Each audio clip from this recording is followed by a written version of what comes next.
Twitter, only he and Buddy Bell are the only Ranger third baseman ever to win Gold Gloves for this organization. He's a good one. He's fun to watch.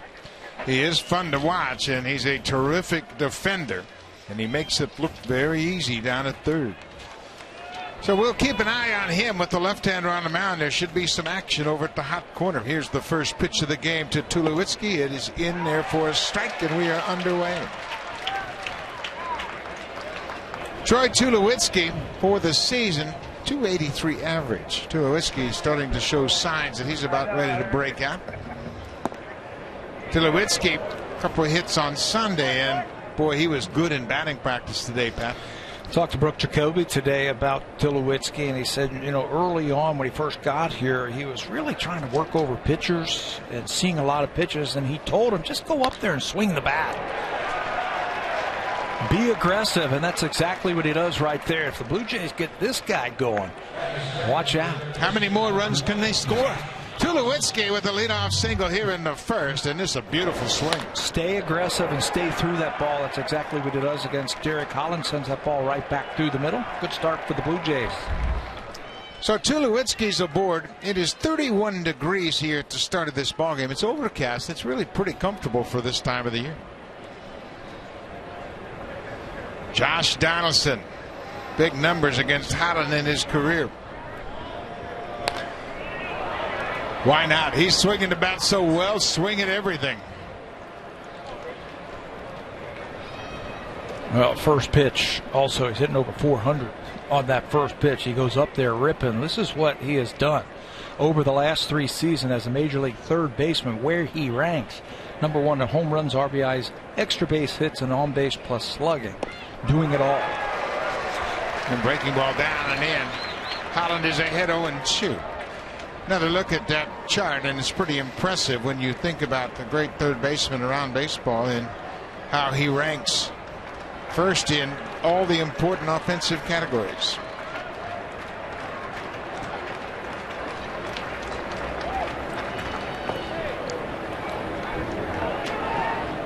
Derek Holland is 52-39 for his career. He was a terrific starter for them 2011 through 2013. Then he started dealing with injuries. Last year it was a knee injury that knocked him out for most of the season. He was actually the opening day starter here at home for Texas. Lasted just 9 pitches. With that shoulder problems. With that problem last year you were talking about, he missed the first 5 months of the season rehabbing that knee surgery that he had in the off season, but he came back from that. Had a pretty good month of September. He was actually the club's player of the month last September, posting his lowest career ERA in any month. Off speed pitch, Donaldson pulls it foul. So wouldn't you know it, he'd come to the ballpark this year and get hurt, and he's only made 3 starts now this season. Last time he gave up a home run on Wednesday to Mark Trumbo of the Mariners. Obviously, the home run is always a big part of the Blue Jays' attack.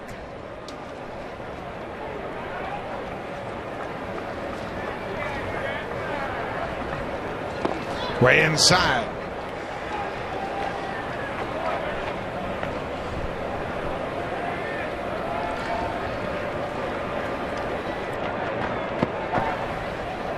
First of 3 here in Arlington. Blue Jays on this long road trip. Their last trip out to the West Coast was very successful, taking all 3 games from the Angels. Could they do anything wrong in L.A.?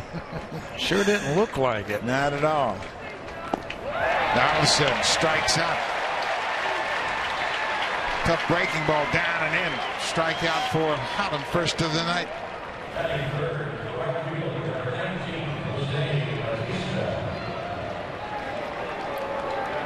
There's the road trip that you were just talking about right there. Kurt, road trip. They're winning, which is always important. 4-1, and they're just hammering people offensively, hitting .325. How about the run differential of plus 26 in 5 games? Bautista takes one inside. It's going to be interesting. Holland has started out early in this game working Blue Jay hitters inside. We haven't seen that too often, and if that's the case, that might be a very successful approach for him. Not one time do I recall in that Los Angeles series did they pitch inside. Andrews to Odor, back to first. Derek Holland gets the double play. Lead off single to Tulowitzki, but the double play ends the top half of the first. Mark Buehrle will go to the mound when we come back to Texas. Buehrle with 14.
Rangers, and he's got them playing good baseball since the All-Star break. The Rangers currently 3.5 behind the front-running Astros. Let's take a look at the lineup. Bull Bannister, Delino DeShields, top of the order, then Sin-Shu Chu.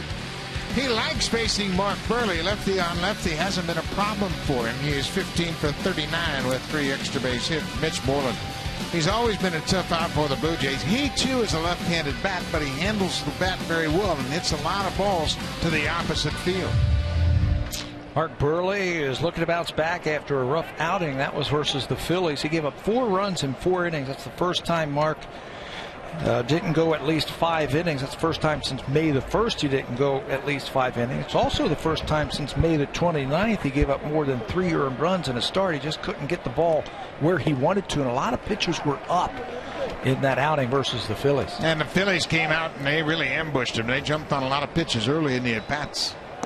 There's a changeup, and Buehrle is quickly ahead, 0-2. This is Delino DeShields.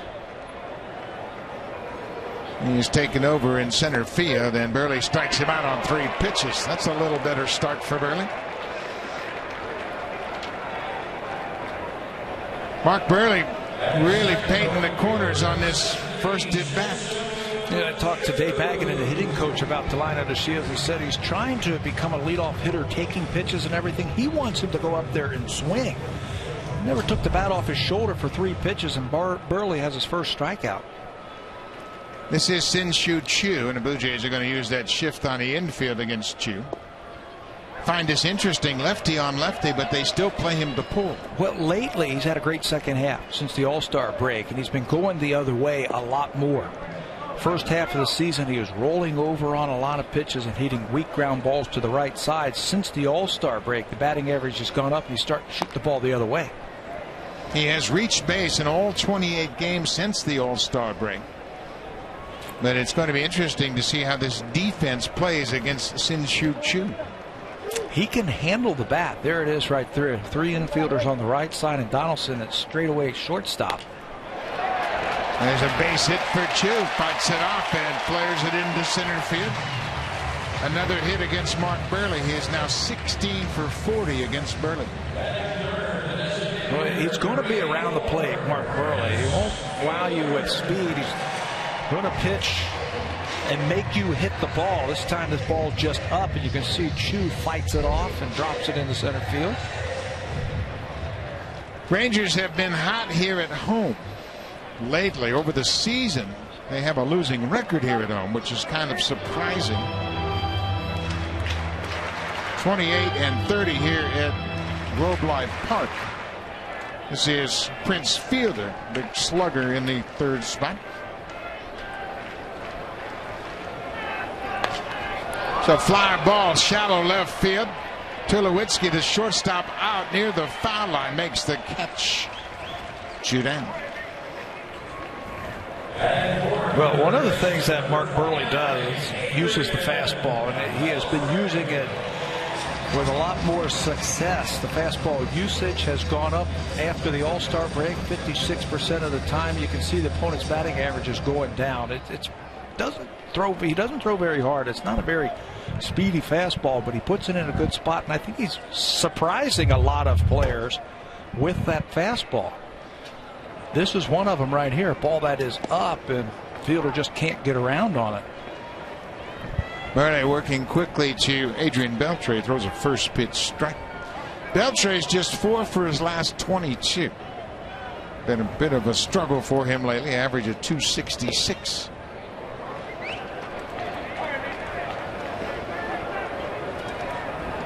Beltre has faced Burley a lot. He's got 42 official at bats against the Blue Jays lefty.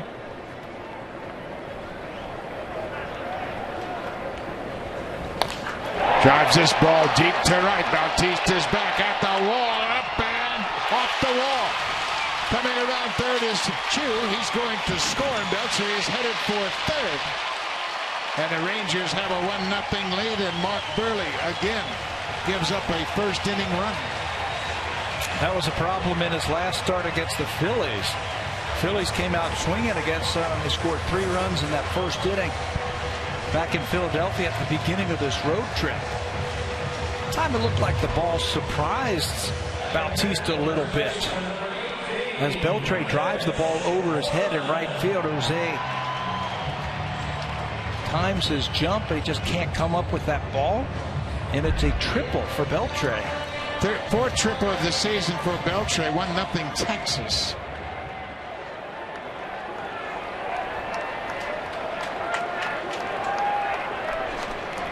Mitch Moreland.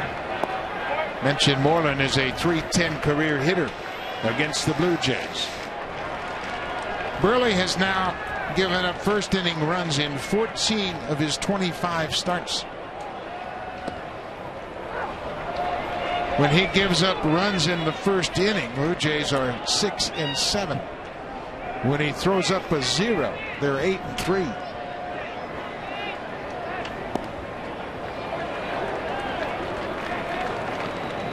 It's 2-1 now to Moreland.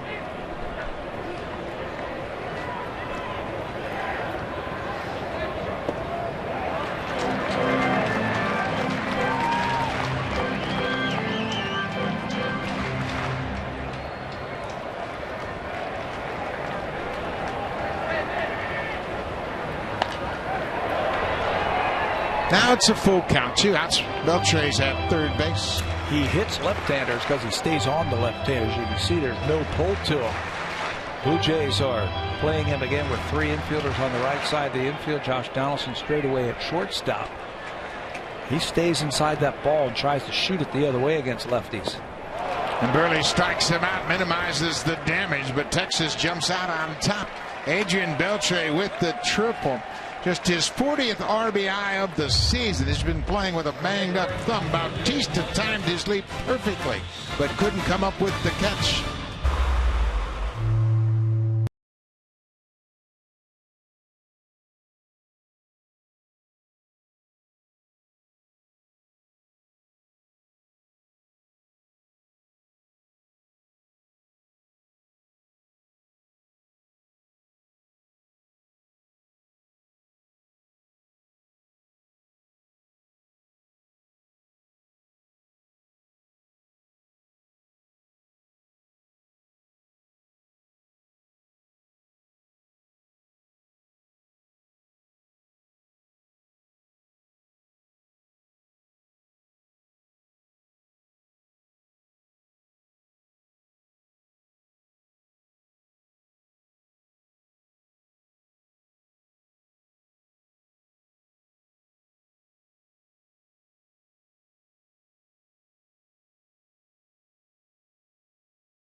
Top of the second, Texas has taken a 1-0 lead. Mark Burley again giving up a first inning run.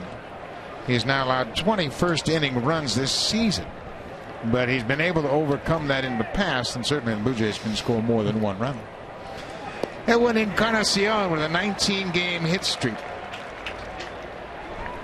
Done a terrific job lately, and he's been battling that sore knuckle. He played right through it. Absolutely taped the knuckles together, and he hasn't missed a beat. His timing has been better at the plate. Watch him load up now against Derek Holland. How he loads up on that back foot and gets those hands in that lower half ready to get into the swing. Chris Colabella will be next. Again, Holland continues to work the Blue Jays inside. The only team that really pitched him this way was Kansas City. The Royals pitched him inside fairly effectively. So it's going to be interesting to see if the Blue Jay hitters can make an adjustment here. Coming in again. Most teams don't even mess with the inside because they have it in their mind that that's where all the power is. I don't think that's the case. Yeah, and they want to pitch away from the power.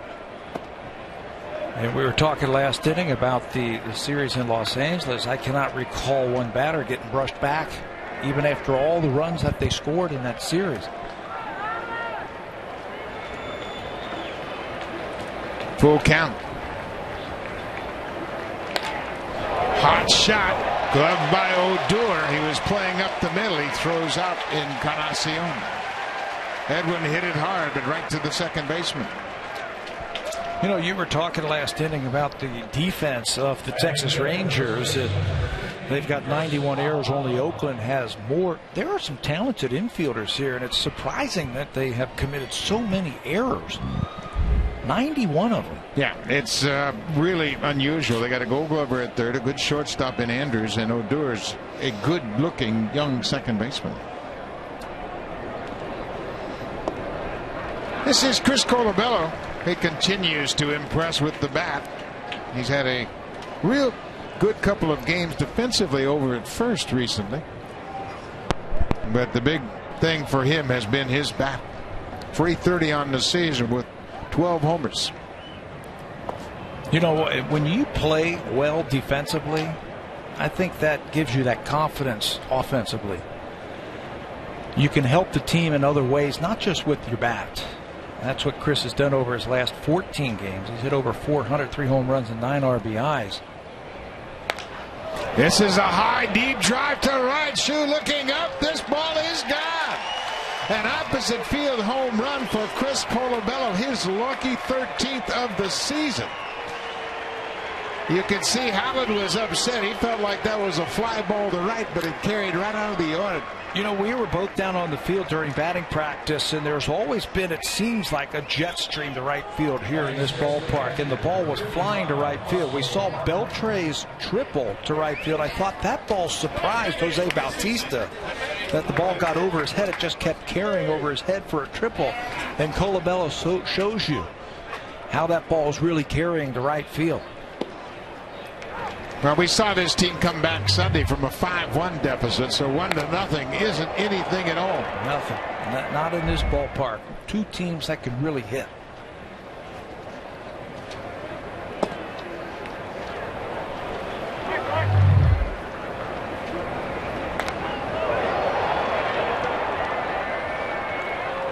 Well, he's got good power to all parts of the field and took advantage of this short porch in right.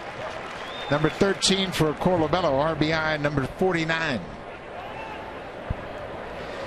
Tulowitzki getting some information from Colabello. Tulowitzki had a single in his first at bat. You know, that's what I love about this team offensively is how they share information.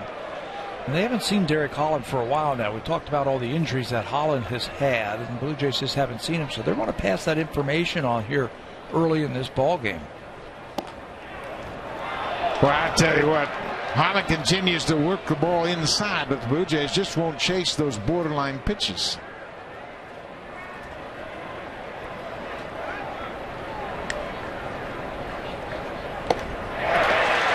From a breaking ball and gets the strikeout. Second strikeout for Holland. We will watch him work tonight. But when he first started, he was a power pitcher. Good fastball, good sharp breaking ball. But tonight so far, through the first 6 batters, fastball counts, he's throwing breaking balls, and vice versa. Breaking ball counts, he's throwing fastballs. Blue Jays will take that information and pass it along. This is his 7th major league season. Although we told you the last 2 seasons he's been dealing with injuries. Kevin Pillar in a 3-hit game on Sunday picks up a hit right here with a liner into center. He stayed back on that breaking ball and hammered it to center. Derek Holland, without the injuries, I thought was going to be an elite pitcher here in the American League. Let's take a look at what he will deliver up there. Fastball throw 56% of the time, and it's just 91, 92. When he was younger and he was healthy, that ball's 95, 96. He's also got the slider and the changeup that he throws about the same amount of time, and a curveball. It's got a little bit more of a looping type of curveball, and I think that's his best pitch, or at least it's the best pitch that he is getting hitters out with. Hitters just hitting just 214 against that curveball. Ben Revere batting in the 8th spot tonight against Holland.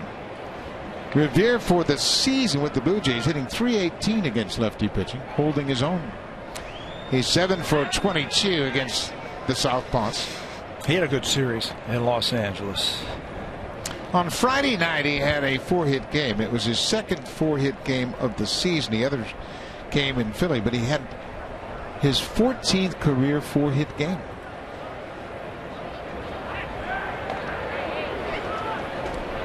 Of course, Pillar could run. He is 15 for 18 in stolen bases.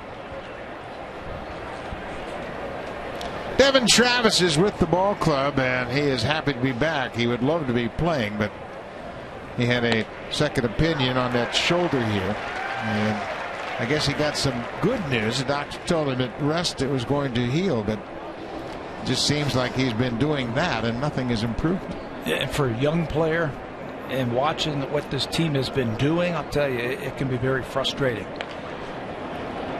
Revere fights it off and stays alive. I saw Devin yesterday in the team hotel, and he was really down in the dumps, and he said, man, this is tough, especially when the team is doing so well. You want to be part of it, but there's nothing he can do, and you can't rush nature, that's for sure. He's always smiling. I'll tell you what, you wouldn't think that he is down in the dumps, not playing right now.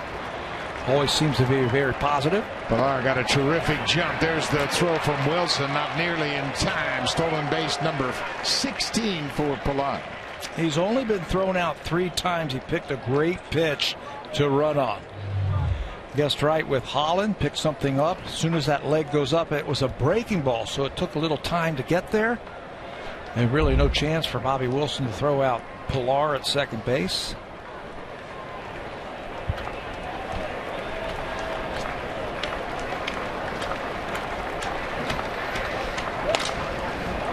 Line drive, a little soft liner to Beltre. That'll end the inning, but the Blue Jays have tied it up here in the 2nd. Chris Colabello, what a terrific addition he's been to this lineup. It's one high and deep to right. His 13th home run ties it up 1-1.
He had another quarter zone shot in that shoulder. That's the second one. He's still holding out hope that there's some way he can come back, but realistically he realizes that time is not on his side. He did tell me, as depressing as it can be being down in Florida this time of year, one thing that really lifted his spirits was being around Marcus Stroman. He described Marcus Stroman as that morning cup of coffee. You come into the ballpark, you feel really down. Marcus enters the room and all of a sudden your spirits are lifted. And Marcus, as we've seen, is a real positive guy and feels really good about his chances of coming back, and I'm sure that definitely helped Devin getting through this time. Buck? Well, they're a couple of special young men, and I'm sure they both feed off one another. Tulowitzki gets a two-hopper, throws it right on the money to Colabello. Elvis Andrews is retired on the 6-3 grounder. Mark Buehrle's going to have to bring his A game tonight because the Texas Rangers, you might not know that much about them offensively, but versus left-handed starters this year, left-handed pitching, they've hit the most home runs in the American League. They've hit 51 home runs now against left-handed pitching this season. They've won their last 7 games against left-handed starters. So Mark's going to have to bring that A game and keep that ball down and keep it on the edges. This is Rougned Odor, the second baseman. We talked about his play in the field, and he's a very good second baseman, and he's starting to put up some impressive offensive numbers. He's got 10 home runs this season. Tell you what, he will not get cheated at the plate. He's got a big bat up there. He's got a long swing, and he's looking to hit the ball a long way. Mark Buehrle was set to rock and fire. Odor asked for time. Ball on a strike. Odor is in select company in the class of second basemen who have homered prior to their 22nd birthday all time.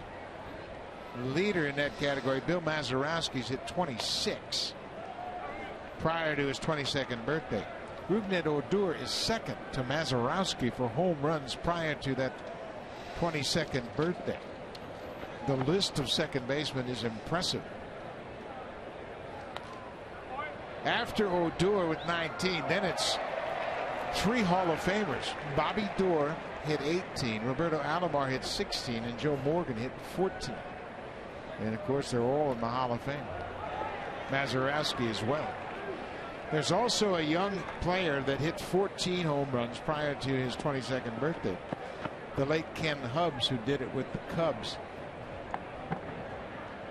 Unfortunately, Hubbs would be killed in a plane crash in February of 1964. But second basemen to put up these kind of offensive numbers early in their career generally pan out pretty well. And there's number 20. Rougned Odor, his 20th home run prior to his 22nd birthday. And the Rangers, Pat, you mentioned it, they are tough on left-handed pitchers. That's 52 home runs now this season that they have hit against left-handed pitching. Number 1 in the American League. They have now scored 202 runs against left-handed pitching.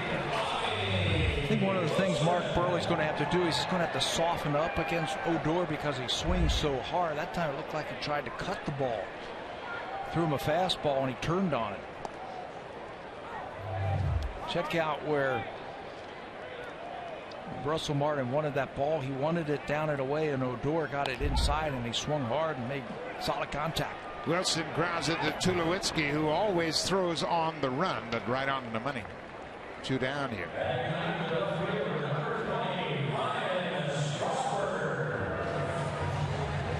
You know, we had heard so much about the Angels prior to that 3-game series in Anaheim and what a good team they were and everything else. Well, the Blue Jays just dismantled them. We heard the same kind of talk about the Rangers as this series is set up. And John Gibbons has tremendous respect for this Ranger ball club. And they're trying to make a push to the postseason just like the Blue Jays. The biggest difference between the Rangers and the Angels are going one way, down. Rangers are going up. They're trending upward, playing some good baseball right now. This is Ryan Strasburger, the left fielder. They have made changes much like the Blue Jays. There's a little flare to right. Bautista almost in his tracks makes the catch. Buehrle is out of the second, but another home run Rougned Odor, with his 11th of the season, has given the Rangers the lead back.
Anniversary of Dave Stieb's no-hitter, and it's the only one still in franchise history. Tune in on Sunday, August 30th at 12 noon Eastern for Dave Stieb Almost Perfect, a special that will look back at some of the most significant moments from that game, shared by many of the participants, including Dave Stieb himself. Buck?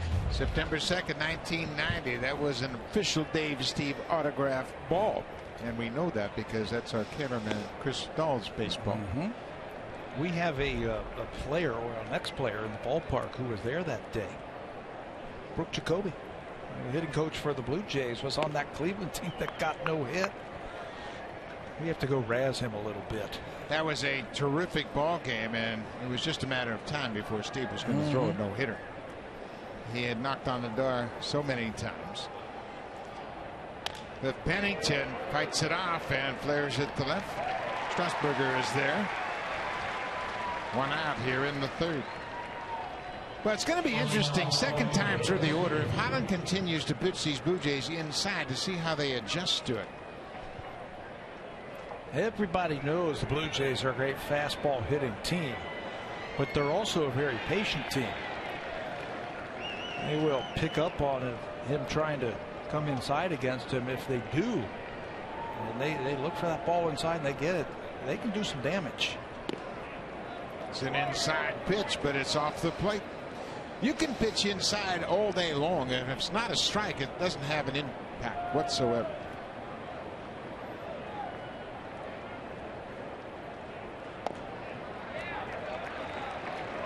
If it's inside and you take it for a ball, hitters are going to continue to look out over the plate.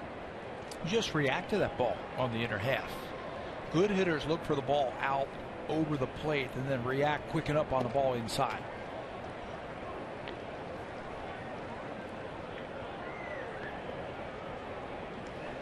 Blue Jays have the best average against left-handed pitching, .284 batting average coming into this game.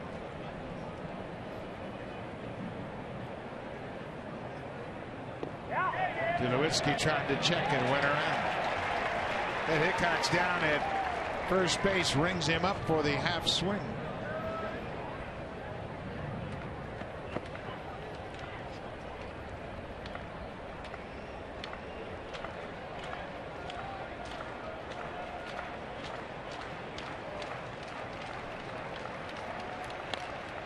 Tulowitzki gets jammed, fights it off, flares it into center, and that's going to drop. Don't look now, but Troy Tulowitzki has 4 straight hits. 2 for 2 tonight. Let's check in with Hazel May.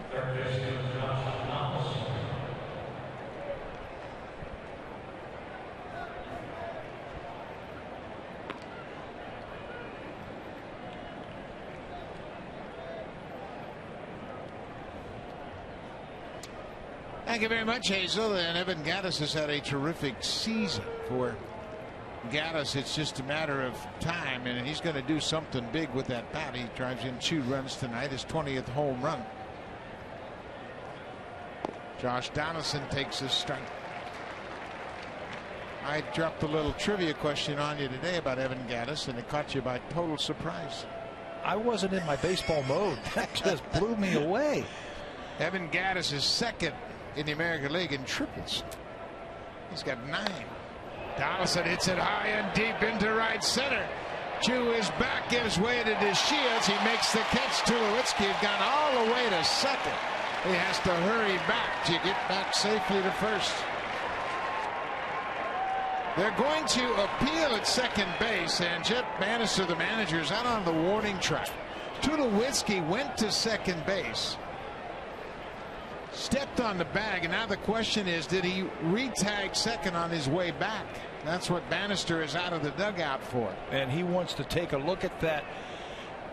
I think what he saw, and there were about 3 or 4 of the Ranger coaches pointing out at second base after that play. He touched second base and then came off of the bag and then went back to first base. Let's watch him get out there, tags it, and then didn't step back on the bag. But they don't challenge the call. They may have gotten away with one, the Blue Jays, right there, because he looked like he stepped on it with his right foot, and then left foot was beyond the base, but he didn't re-tag it going back. 2 outs for Bautista. I tell you what, you keep messing with Bautista inside, he'll hit one out of the ballpark. He can turn on anybody's fastball. And he's happy to do it.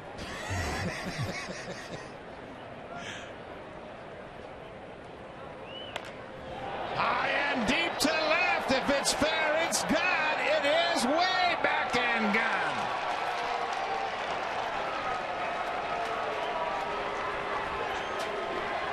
Once too often to the well. Home run number 30 for Jose Bautista. Boy, that one looked like a hanging breaking ball right there from Holland. Home run number 30 for Jose. RBIs 86 and 87.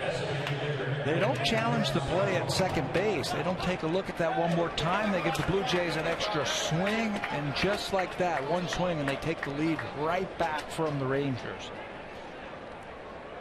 Edwin Encarnacion.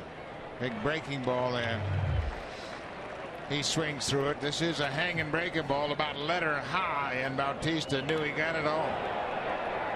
It was just a question of fair or foul, and straightened out for him. Bautista and Encarnacion went back-to-back on Sunday. And 7th time the Blue Jays have hit back-to-back home runs this season.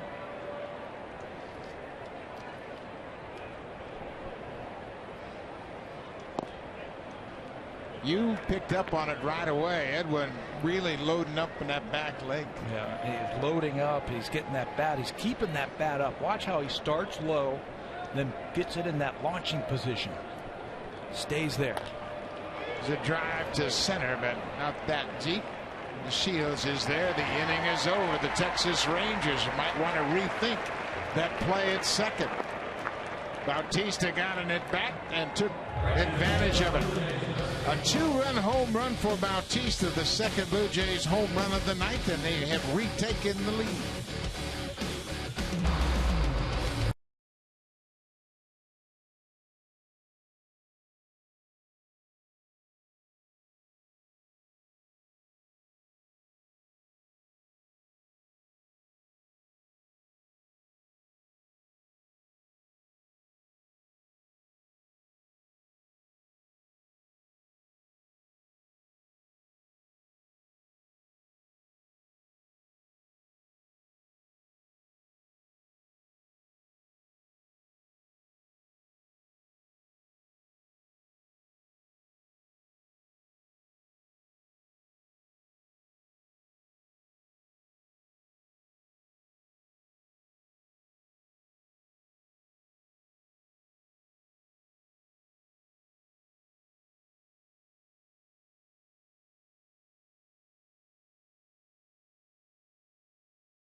Jays and enter the code MBJ1132 to earn My Blue Jays points just for watching the broadcast. The entry box can be found on your My Blue Jays homepage. Code must be entered by 11:59 tonight. Look for a new code tomorrow. Buck?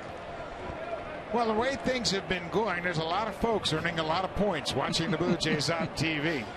And it's going to be a great finish to this season. There's another high fly ball to left field. Revere's on the run. This ball is gone. The liner to Shields, just like that, has tied it up. Ball is flying out of here. 4 home runs already in the ball game, but we're in the 3rd. Looked like it might have been just a fly ball to left field. That might be the deepest part of this ballpark. Left center field, right in front of the Blue Jays bullpen. DeShields, remember his first time up, didn't even take the bat off of his shoulder. And the first time he decides to swing the bat, looks like it was a fly ball and it just carried right into the bullpen. He probably got a little visit from Dave Maggott, and the hitting coach said, you know what, Burley's going to give you pitches to hit. Get up there and get ready to hit. And he did. This is his first swing, a pitch out over the plate. Again, it looks like just a fly ball, but just carries into the bullpen. Boy, to Shields, that's home run number 2, and it's a 3-3 game.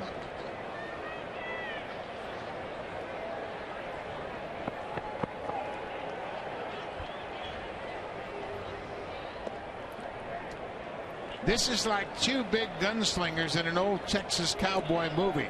This park's not big enough for both of us. I think it's 2 teams that want to make a statement. 2 teams that, the Rangers, they're now in the 2nd wild card, and they're saying, hey, we belong on the same field with some of the best teams in the American League the way we're playing. The Blue Jays are saying the same thing. Sin-Chu Chu takes one inside. Well, the Rangers, much like the Blue Jays, have revamped their entire ball club. Of course, they got Cole Hamels from the Phillies. Wow. Burley's getting squeezed right now. He needs those pitches. Those pitches right like that. You can see that on Pitch Tracker. It looked like it was in the strike zone. That's where he has to live if he wants to be successful. Yeah, he can't pitch over the heart of the plate, and he knows it. And it looks like it's right there. He thought he had it. Everybody was coming out of there thinking it was strike 3, and he ends up walking him. That's the first walk that Burley has issued tonight.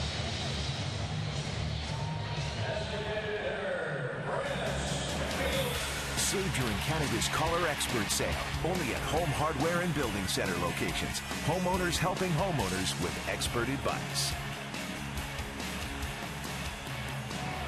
Mark Burley walks Sin-Chu Chu. That brings pinch fielder to the plate. He popped out to the shortstop his first time up. I'll tell you, if Mark doesn't get that pitch and the Rangers don't swing at it, it could be a short night for him. You got to stay there. Right back to the mound. Burley takes it, goes to second for 1. Tulowitzki's throw in time. Boy, a couple of good plays there. Burley knew that ball had a lot of English on it. He took his time and got good position and made a good throw to Tulowitzki, who took the low throw and turned it into 2.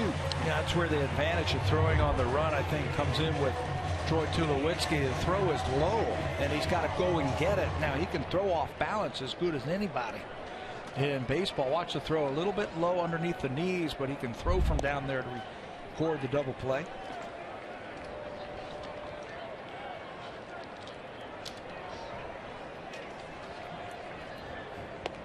Adrian Beltre had an RBI triple in the first.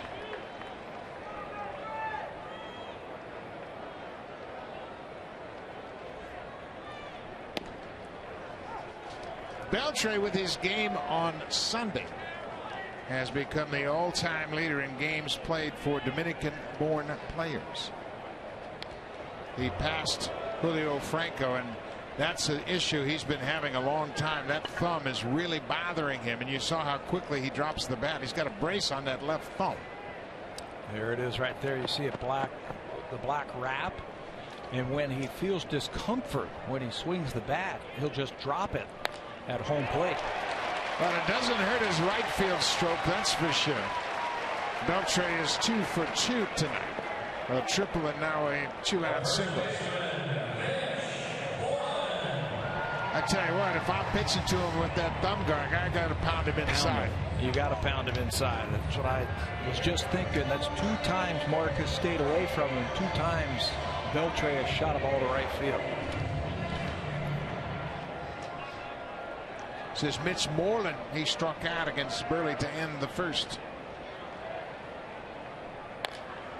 High fly ball. This ball is traveling a long way. Pilar says he's got it, and he does. Right in front of the fence. Anything in the air tonight could go out of the ballpark. We've played 3 innings. We've had 4 home runs, and it's a 3-3 game.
Presented by the 2015 Honda Civic, Canada's best-selling car for 17 years in a row and the official vehicle of the Toronto Blue Jays.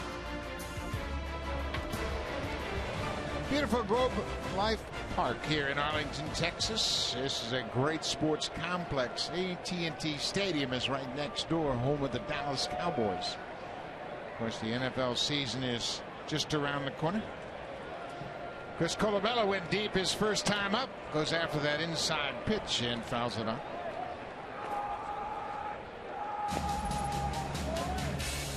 Looked like he was trying to come in, but it was up. Colabello tracked that ball. Let it get a little bit deep that time. Hit that ball to right field. He has shown power the other way this season. 13 home runs now for Colabello. Off-speed pitch. Colabello always swings early in an at-bat. He is very aggressive. And he likes to make something happen early on. We talk about the Texas Rangers being much like the Blue Jays. We mentioned they picked up Cole Hamels on the July 31st deadline. They also got Jake Diekman, left-hand reliever, in that deal. Then they got Bobby Wilson. They claimed him on waivers from Tampa Bay. They needed some catching depth. They got Sam Dyson, a former Blue Jay from the Miami Marlins.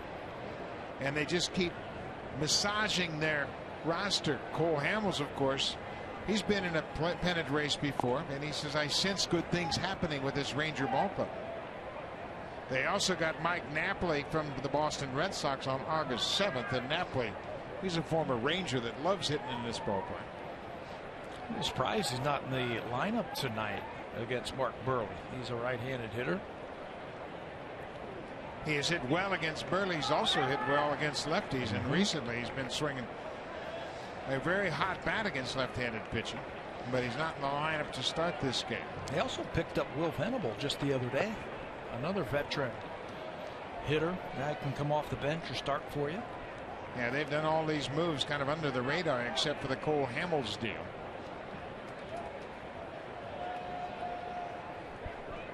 Russell Martin, a strikeout victim his first time up. 3-3 ball game. Colabello hits it to short. Andrews to first in time, 1 down.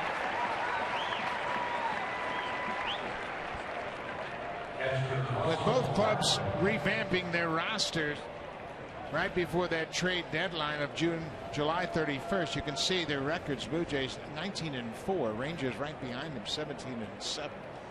How about the Kansas City Royals? They've just been good all year long. And they have such a wide lead in that Central Division. And it was interesting, Mike Swanson, the PR director of the Kansas City Royals, has put it in their notes recently that many of the prognosticators picked them to have a sub-500 record. Russell Martin gets hit by that inside pitch. Yeah, I think the record that the prognosticators, if you will, 72-90. Yeah. How do you do that? A team that goes to the World Series think that they're going to lose 90 games. No, and you know what? When you make predictions like that, you don't know a thing about the players. You don't know a thing about their character. Moustakas and Hosmer and Kane and Dyson. I mean, they are a group of team players. They grew up together. Yeah. They got a taste of the World Series. They didn't lose anybody out of that bullpen. No. They only lost James Shields, didn't they? Out of their starting rotation. And they replaced him recently with Johnny Cueto. Kevin Pillar had a base hit on a breaking ball his first time up, singled to center, and then stole second.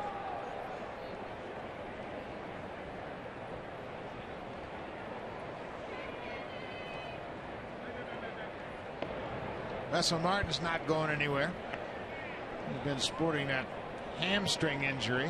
He's just going to be very conservative on the bases. I love it. You said it in the opening. A catcher this time of the year, the end of August, you get 3 days off. It's like a 2-week vacation. Russell's been very diligent working with the training staff, trying to get as healthy as possible. And well, Mike Frostad and George Poulos have done a terrific job of working with Russell, trying to get him as healthy as possible.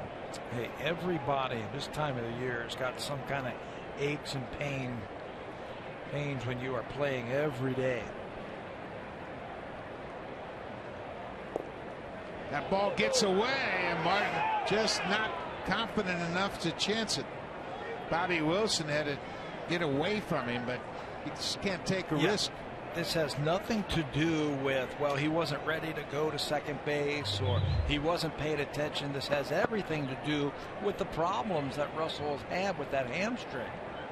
The last thing the Blue Jays want to see is him try to go to second base and yank that thing, and he's got to go on the disabled list.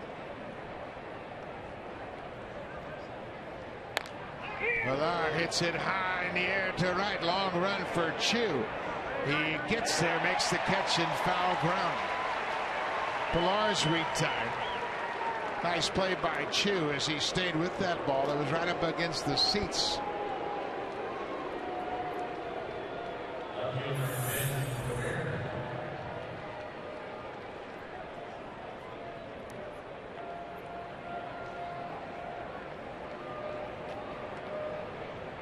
Ben Revere lined out to the third baseman his first time up. Revere had 8 hits in the 3-game series against the Angels.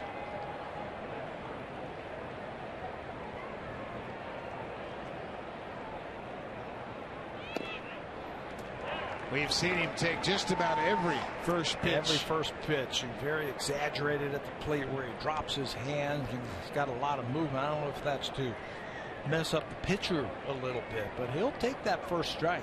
He's not afraid to hit with a strike on him. Now he's behind 0-2.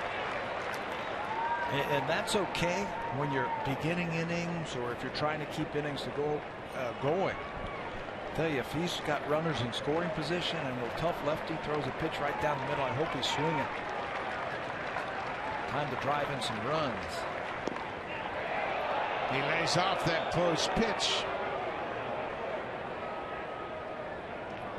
I think there were a lot of people that saw Ben Revere start with the Blue Jays and his exaggerated hitch in his swing and said, man, how can he hit like that? But everybody stayed back and he's come around. He gets a piece of it. You know, when you're a hitting coach like Brooke Jacoby and Eric Owens, the tendency is to say, man, we got to do something about that stroke. But they were both wise enough to just sit back and say, well, he's hit before. And he has had success, and a lot of success hitting that way. And the last thing you want to do as a hitting coach with a new player is say, yeah, you can't hit that way. Let's change things. Let's go. The only thing they said to him, okay, that's fine, and that's the way you do it. Start a little bit early so you can get that bat head going just a little bit earlier. Good take there by Ben Revere. 2 balls and 2 strikes, 2 outs. We're in the 4th. It's a 3-3 game. Russell Martin was hit by a pitch with 1 out.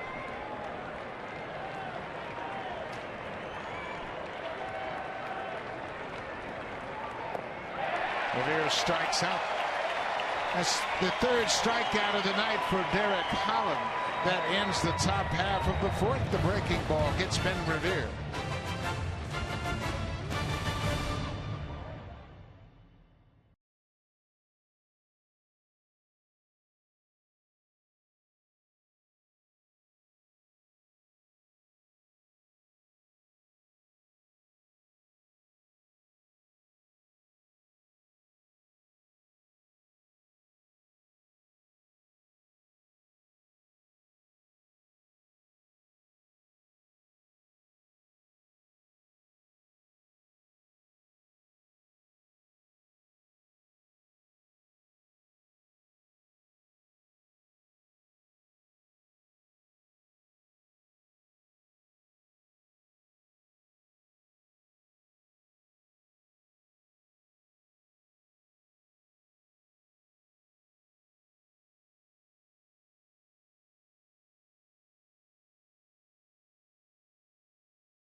As a reminder, it's TD Tuesday. Tonight, share a photo or video showing your Blue Jays spirit using hashtag TD Tuesday and tag at Blue Jays for a chance to win one of 5 trips to Toronto.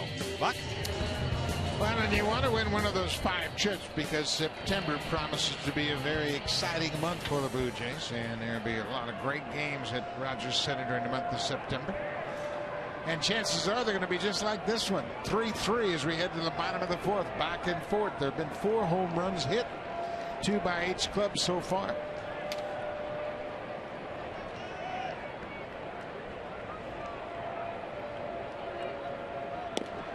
Elvis Andrews, the shortstop, grounded out to shortstop his first time up.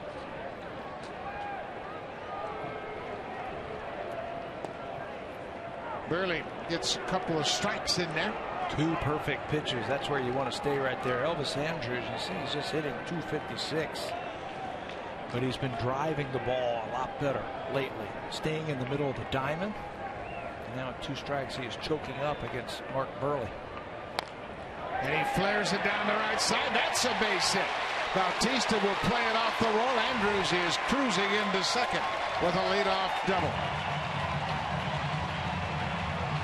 The Rangers have hit for the cycle against Burley tonight. And it's only the 4th inning. 2-strike pitch. He chokes up and he inside out that ball.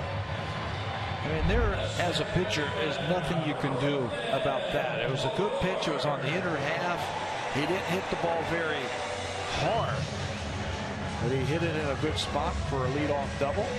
Now you need to make a better pitch right here. You know Odor's going to want to get that bat head out, try and pull it. Odor homered in his first at bat, his 11th home run of the season.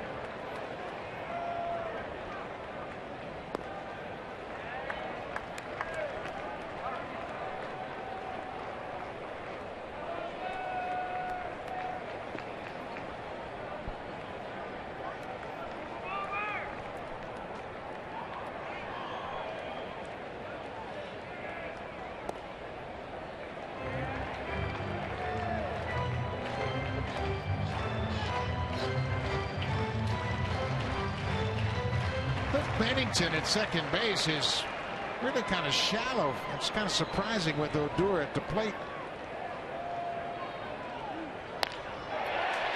He rips it to right. That's going to get past Bautista and go all the way to the wall. Andrews around 30. Comes across to score. Odor is 2 for 2. And the Rangers lead it 4-3. Back and forth they go. Once again, Mark Burley can't stop the Rangers. A leadoff double, and then a ball. Odor, you knew he was going to try and yank that ball to right field. At least get that run over to third base. Right, he's just going to change places with it. Rips that ball down the right field line. He now has driven in a couple of runs. And this guy, he's always hit the Blue Jays well. Mark Burley has really had a tough time tonight early in this ballgame. This team, the Rangers, Mark Burley's had a lot of success against. There you see the bullpen. That's Liam Hendricks warming up. But Burley, for his career against Texas, 14-5. That's his best winning percentage against any ball club in his major league career. But tonight, they have jumped on him early. A .737 winning percentage, best versus any club. But just like the Phillies start last time, he took them out at the beginning of this road trip. He has not been able to figure out the Rangers. Bobby Wilson, the catcher, shows bunt.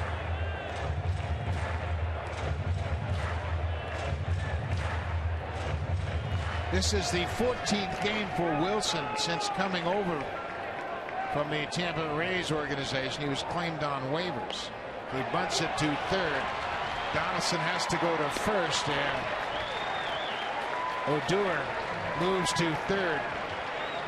The sacrifice executed to perfection.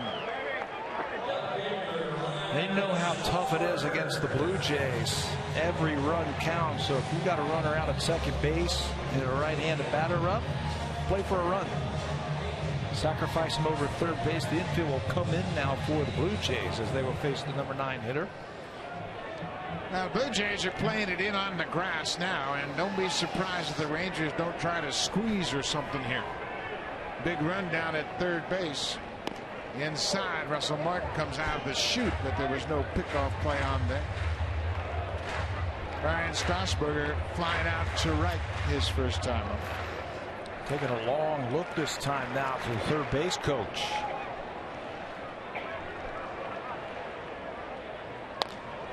Little looper into right. Bautista's coming in. Here's the throw to the plate. It's a strong throw, but not in time. Odor slides in safely. Rougned Odor tags and scores on the sac fly by Strasburger.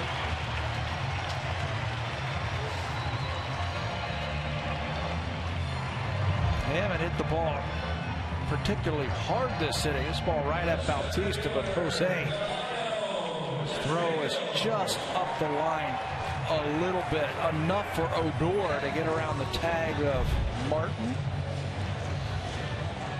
Odor can run, and he can show you he can swing the bat too. Odor is 2 for 2 with 2 ribbies and 2 runs scored.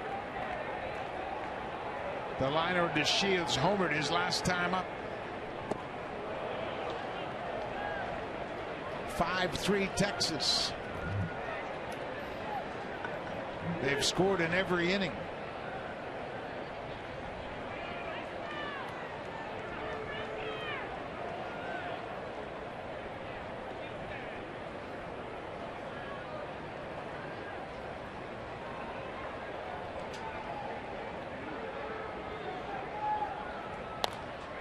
Pulled to short. Tulowitzki. Just in time. DeShields can fly. It was bang bang, but that ends the inning. The Rangers 2 more runs in the bottom of the 4th. They've taken a 5-3 lead. Now time for Blue Jays Central update. Here's Hazel May and Greg Zahn.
You better do it now. We're now down to 2 spots remaining. It goes November 15th through the 20th in Dunedin, Florida. You can join Roberto Alomar, George Bell, Devon White, and many more for the ultimate Major League experience. Your package includes airfare, hotel, meals, uniform, and 4 days of baseball. Go to BlueJays.com/fantasy camp for more. Buck? Thank you, man. And that's good news. The fantasy camp is filling up very quickly, and obviously with the success of the Blue Jays this season, everybody's thinking about baseball. It's a lot of fun, those fantasy camps. Yeah, they are. Sign up for it. And you're running out of space.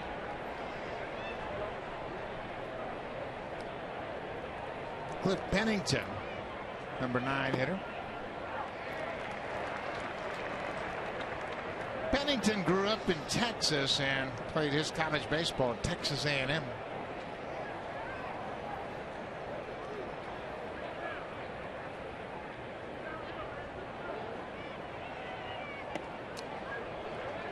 And 1, Tulowitzki is on deck. Troy Tulowitzki's 2 for 2 tonight. And he has 4 straight hits going back to Sunday. Ooh, that's a delayed call right there.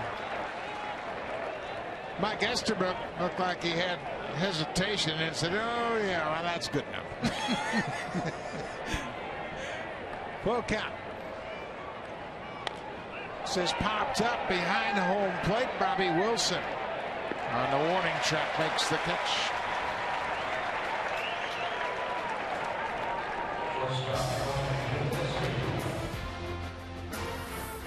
The 2015 Honda Civic is Canada's best-selling car for 17 years in a row and the official vehicle of the Toronto Blue Jays. Beautiful scene of Globe Life Park here in Arlington, Texas, and they've done a terrific job of making it a great destination sports complex. Tulowitzki hooks it into the second deck. I think he broke his bat on that one. A little slider getting in on the hands of Troy. I tell you what, some of these bats that these guys are using nowadays, they look like fine furniture, don't they? Shellac. Oh, they're shellac. They're shiny. They've got gorgeous grain. There's a fly ball off the end of the bat. 2 outs. Well, we talk about the bats. Look at David Price going, man, look at this thing. This is beautiful. But that was the bat he was using in batting practice, and it's got beautiful grain in it. I mean, it's like a fine hunting rifle gun stock. You know what? Good hitters always get the best wood, don't they? They always do. And look at all the good hitters the Blue Jays had. Here's another one of those good hitters. Josh Donaldson takes one inside. Wasn't that true? You know, you'd put in your bat order, and everybody orders their bats with their respective companies. Before it was just 2 bats. You had Adirondack and Louisville. Right. And that was it. When I was in winter ball playing with Frank Robinson, he was the manager of my winter ball team. Don Baylor, myself, Elrod Hendricks, Tony Perez. We'd have Frank order the bats. He's a Hall of Famer, right? And you know that he would get the best wood. Terrific wood.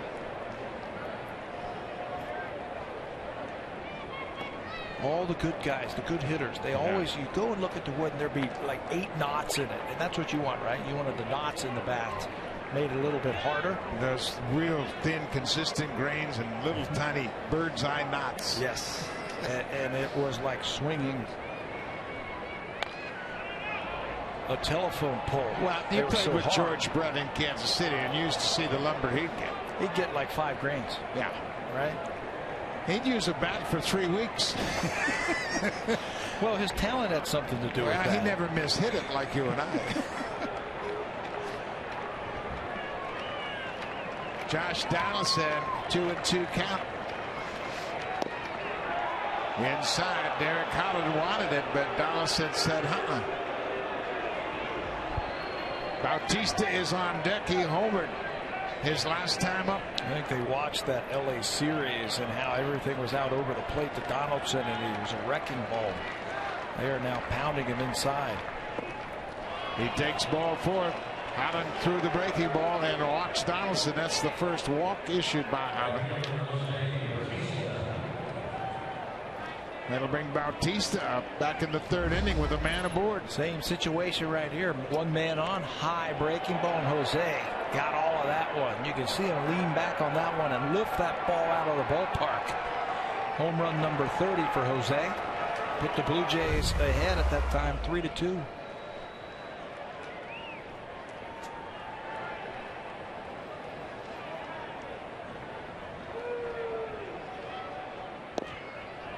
Throw him a fastball right down Broadway.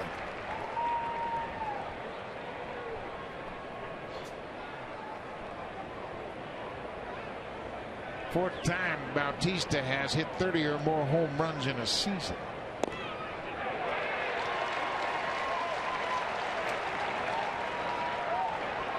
Of course, his career high 54 in 2010. He won back-to-back home run titles. Hit 43 in 2011. He gets jammed and hits it to the shortstop. Andrews thought about flipping it to second, but goes to first. Holland is through the 5th.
Hendricks. And Jeff, with Liam growing up in Australia, how in the world did he get into playing baseball? Well, we're both presenters, our parents. We get involved with teaching our kids, and cricket took 6 hours. T-ball, modified baseball, took 60 minutes. Now, you had a chance to see him pitch for the first time live in Anaheim. What was that experience like for you? It was quite emotional, you know. When you've got a person who puts their life into sport and wants to make that as a living, and being from Australia where baseball is such a minor sport, to make it on this stage, it's just humongous. And to see your son living his dream, it's just unbelievable. What is Liam thought of in Australia? Because like you said, there's not a lot of famous baseball players there. No, other than Graham Lloyd, who's got a few championship rings, and Dave Nelson, who had a long career, and 30 others besides Liam who've played the majors. It's a struggling sport, but it's had a good base. A lot of the major league clubs have scouts in Australia, and there's an opportunity for kids, and all he wanted was an opportunity which he was afforded. He's definitely making the most of it. Thank you so much, Jeff. We'll send it back to you, Buck. Thank you, Barry. Very interesting that Jeff has followed the Blue Jays from Anaheim to Texas, and I guess here's a fly ball off the bat of fielder. Ben Revere comes in. But if you're going to make a road trip from Australia, you're going to partake in more than just 3 games. Yeah, you better not come all the way here for 3 games and then head back. And I guess California would be the closest from where they're coming from, right? Yeah, but it's a long trip, and I met Jeff at the hotel here on the off day, and he is quite proud of the accomplishments that Liam has attained.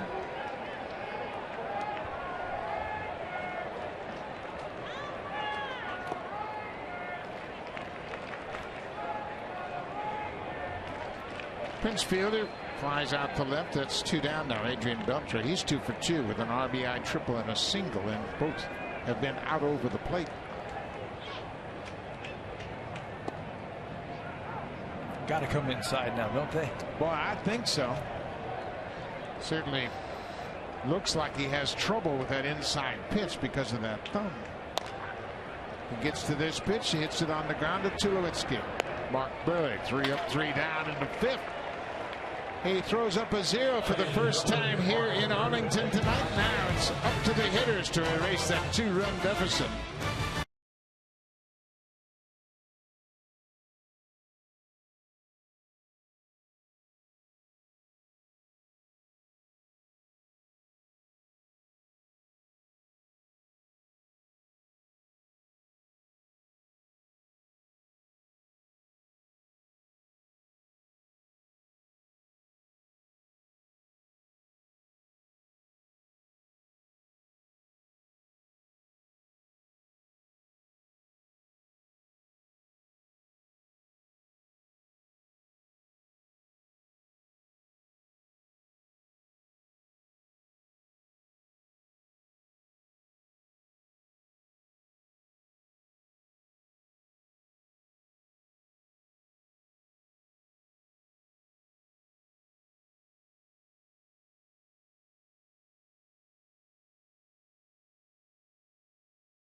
MLB Live Tracker. Get play-by-play updates, batter hit zone charts, and real-time win percentage live during every MLB game. To access, click on any baseball game matchup on sportsnet.ca or through the Sportsnet app during the game. And while Blue Jay fans may not be happy the Jays are down 2-0, the Yankees find themselves down 10-0, and the Blue Jays down by 2 doesn't seem so bad, Buck. It is 5-3 here in Arlington. The Blue Jays trail Texas by 2. Edwin Encarnacion. Edwin 0 for 2 so far tonight, but boy, he has seen the ball well. Taking a lot of borderline pitches, trying to force Holland out over that plate. They've pitched him tough. They've tried to crowd him with that fastball and that slider inside. Forget about this one, folks. High and deep to left. They got it out over the plate. Home run number 25 for Double E. Third home run of the night off Holland. He is in one of those grooves right now. I'm talking about Edwin Encarnacion, where he loads up. He sees the ball. He keeps his hands back, and the ball just bounces off of his bat so quickly. It explodes, and that time there was no doubt about that one as soon as it hit the bat. He extends his hit streak to 20 straight games. That's one off the season high. Watch him load up on this pitch, and he knows it's gone. He has hit plenty in his career to know what that feels like. Colabello homered in his first at bat tonight. So Encarnacion, Bautista, and Colabello all with home runs tonight. 20-game hit streak, 4-11 over those 20 games.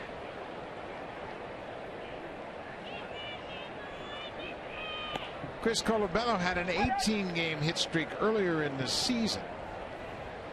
Troy Tulowitzki had a 21-game hit streak with Colorado.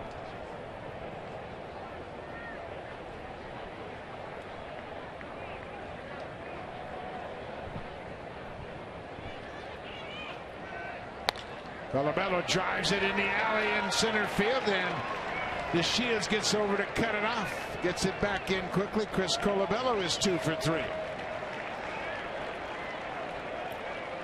Blue Jays offense, you know, it's not just the core guys. You have to have good years from some of your new guys, if you will, or some of the guys on the fringes. And Chris Colabello is one of those guys. You put him in there against the left-hander. John Gibbons plays him at first base against left-handers, and they deliver for you.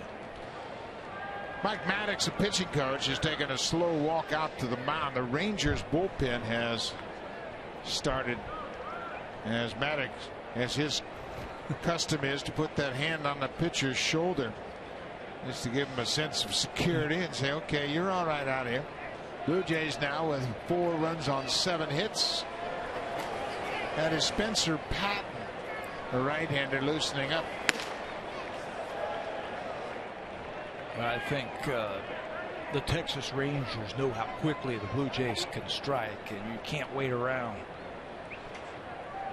And that pitcher gets into trouble.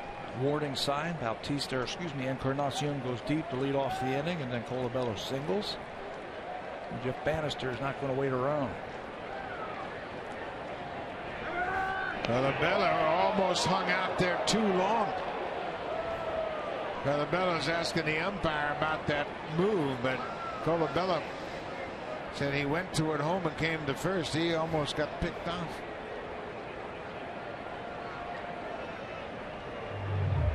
Nowhere to go. Right here, you're down by a run.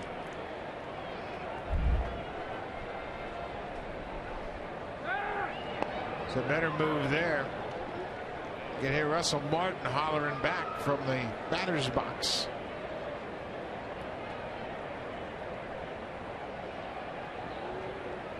Russell was hit by a pitch his last time up. He's also struck out.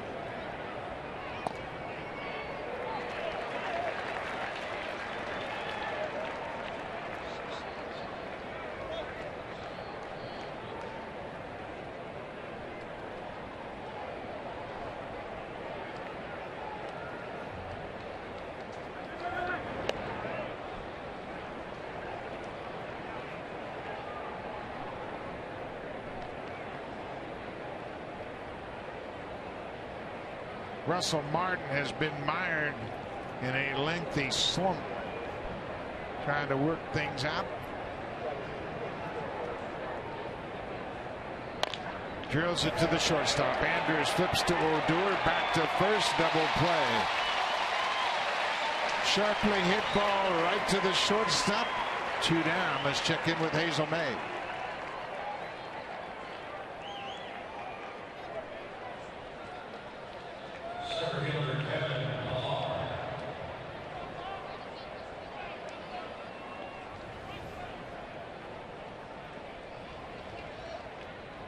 Unbelievable. Chris Capuano, how many times has he been released and re-signed by the Yankees this year? I thought they just got rid of him. He's back now pitching again for the Yankees. There's the updated standings in the American League. All tied up at 69 and 55. The Blue Jays and the Yankees.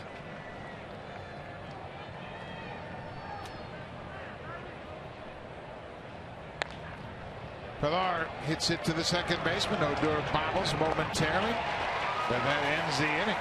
But the Blue Jays cut into the Rangers' lead. Edwin Encarnacion with a leadoff home run. It's a 5-4 Rangers lead.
around the corner.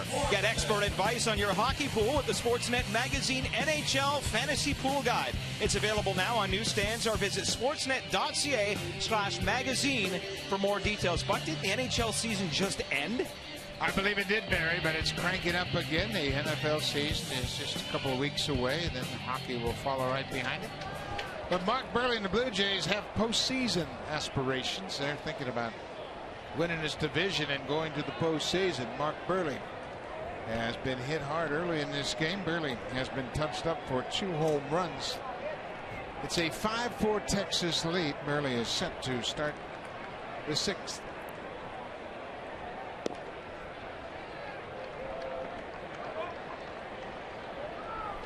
Blue Jays have double-barreled action in their bullpen. Dave Hendricks has warmed up earlier. He's been joined now by Brett Cecil. Mark Burley had a very easy 5th inning. There's Hendricks and Cecil getting ready. We're now into that area of the game where I don't think John Gibbons can afford to wait around. I think if one guy gets on, I think he's going to go to the pen. Yeah, I think you're right. And he's got strong arms down there. Blue Jays had an off day yesterday. Everybody is relatively fresh, so you can go to that bullpen. Cecil pitched on Sunday through 15 pitches. Hendricks didn't pitch Sunday. He last worked on Saturday. He threw just 12 pitches. And that's really been the benefit that the Blue Jays bullpen is that they haven't thrown many pitches when they do go out for work. Colabello snares that hot shot off the bat of Mitch Moreland. 1 down here in the 6th.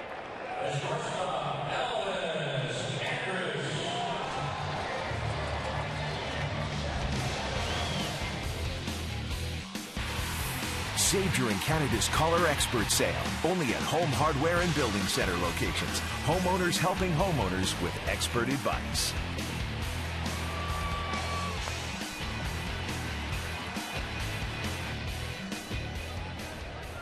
Mark Burley with 1 out, works to the shortstop, Elvis Andrus.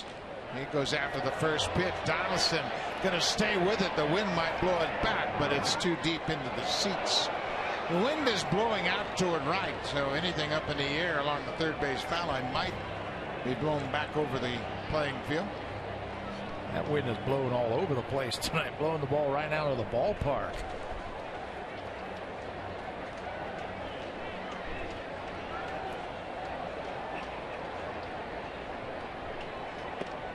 High changeup. Rougned Odor is on deck. He's a lefty bat that's hit Burley hard tonight. He has homered and doubled, driven in a pair of runs and scored 2. He might get a look at Brett Cecil. Changeup pulled on the ground. Tulowitzki unloads in a hurry. In time. You know, if you're John Gibbons, you're watching what you see right now, and you see that your pitcher has settled down. He's starting to get the ground balls like he needs to.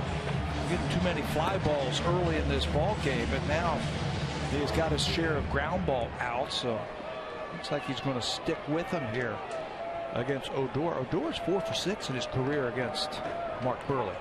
Yeah, he has been on every pitch tonight from Burley, and Pete Walker, he's got his matchup sheet in his hand, looking at that, talking with Dane Johnson down in the bullpen. Odor is quickly behind 0-2. Burley's not going to give him too much to hit. Burley's wise enough to know, hey, you stung me twice tonight. Doubled last time up, and he homered his first time up. Bounced something in the dirt. What do you got, a microphone down there? Got a loud voice.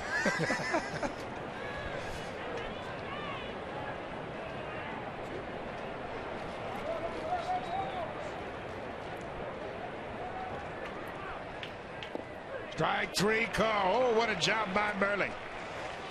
He has a quick inning in the 6th. 3 up, 3 down. Burley has retired 7 straight. This time he gets the red hot Rougned Odor on a called strike 3.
features in-depth sports analysis, fan favorite classics, and must-see guests. Catch them weeknights right here on Sportsnet or connect online 24/7 at Tim and Sid. Buck. Thank you very much, Mary Davis. And the Rangers are going to have a new pitcher here starting the 7th inning. And now, Jeff Anderson's out to check with Odor. He's got the trainer with him, and they're looking at his right hand or wrist, and he's going to leave the game. Wow. Not sure what happened, and you look at his right finger. He's got his finger taped up, and he may have knocked the nail off that finger, possibly on a ground ball earlier in the game. We didn't see it, but he's out of the game. So they obviously have attended to it before. He's got tape around that fingernail, and that might be what happened. He fielded the ground ball, got his hand in there, and knocked that fingernail off. Boy, it didn't hurt him. It didn't hurt him at all swinging the bat tonight. That's Alberto, who is taking over at second base. Hanser Alberto takes over defensively at second base for Rougned Odor, and the new pitcher is Jake Diekman, who was just acquired from the Philadelphia Phillies. Well, and he's got a big fastball from the left side right there. There are his combined numbers with Philadelphia and Texas in 53 games. Check out the strikeouts, 59 of them in 49 innings. He has hit 100 miles an hour in the past on the radar gun. Facing his former teammate, Ben Revere, who goes after the first pitch. And there you talk about a tough left-hander, thinking he's just going to lay one in there and Revere will take it. He was hunting that fastball. Yeah, and he doesn't want to get to 2 strikes because he knows how tough this guy is. He had 100 strikeouts last season. You know who he reminds me of? Dan Plesac. Plesac, who had such a great career, pitched for the Blue Jays. Started out in Milwaukee. Got that long arm swing, and Plesac, he threw in the upper 90s when he first came up to the big leagues. Tall left-hander with good stuff.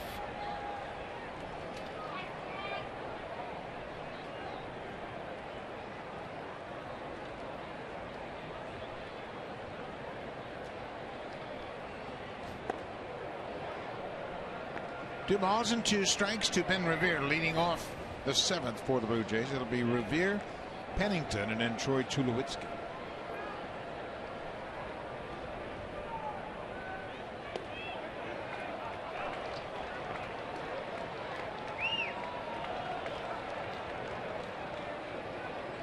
For Pennington, a switch hitter is on deck. Boy, what an added bonus Pennington brings, being a switch hitter. Right back up the middle. That's a base hit for Ben Revere. A leadoff single here in the 7th. Revere knows a little something about his former teammate, Jake Diekman. You mentioned he came over in the Cole Hamels trade. Fastball right there, and he takes it right back through the middle. It looks like he tried to get out of the way of that one. Didn't want to get hit by that ground ball. And Revere will take it. Leadoff single. Well, now here's a great opportunity for Revere to run. You got Pennington at the plate, who's a veteran hitter. He'll take a strike for you. And of course, Ben Revere knows all about Diekman's move. They played together in Philadelphia.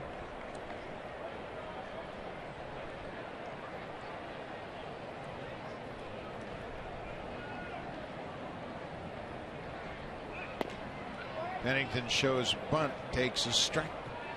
Blue Jays got some options here. Pennington squared to bunt. He was outside. So now Pennington can take a pitch, give Revere a chance to run. You know, Diekman doesn't have the greatest command or control. I mean, he can be wild. So the Blue Jays have that option also. Hey, make this guy throw strikes. He used the slide step very effectively on that last pitch. Ball and a strike to Cliff Pennington. The Blue Jays are down by a run.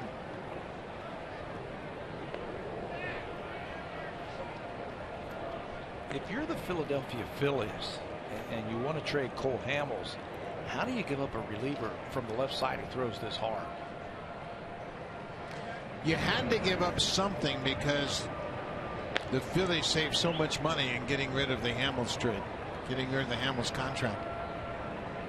I would think that trading Cole Hamels would be enough. You get rid of them and you get all the young players that they got back from Texas. I was so surprised that he was part of that trade. But I think Texas is saying, hey, we're taking Hamels and we're taking that money off your hands. We need something to go along with it too.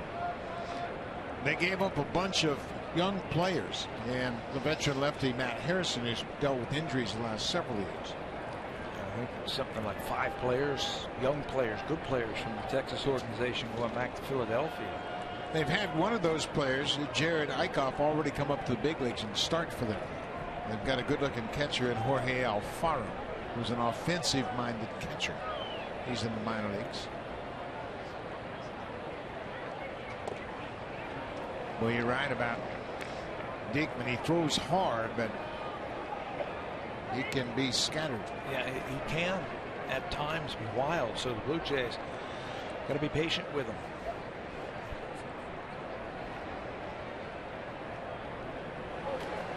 Sam Dyson, a former Blue Jay, loosening up. This is popped up. Alberta, the second baseman, just into the ball game, makes the catch. I'll go back to show you why Rudin Odor left the game. Watch his finger on his bare hand. He sticks it in there too quickly, and that's why he bobbled the ball. And you can see him wincing in pain. And he apparently knocked the nail off of that middle finger. And he had to leave the ball game, but that was the final play of the 6th, and he's got a little blood on that finger. He tried to play with it taped up, but it didn't work. Diekman gets Pennington, and now he's out of the ball game. Sam Dyson, a former Blue Jay, has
Shop is Canada's official team shop for your Toronto Blue Jays, bringing together the largest selection of Blue Jays products anywhere. Visit us online at jshop.ca. And Buck, I know that we'd love the look of those white panel hats that the Blue Jays wore on that Sunday, and there's a chance we'll see them again before the end of the season is what I'm hearing, which is pretty cool. That would be a nice little touch for a Sunday uniform. This is Sam Dyson. He's worn the Blue Jay uniform in the past. He was acquired from the Marlins, and he's thrown the ball very well. He was Blue Jays' 4th-round draft pick back in 2010. He's got a good fastball, great sinker. That is getting a lot of ground ball outs. It's been a revelation since he has come over here. He's only given up 1 fly ball out since he was acquired by Texas. So he's in with the runner at first. Troy Tulowitzki at plate. Tulowitzki swings at that fastball.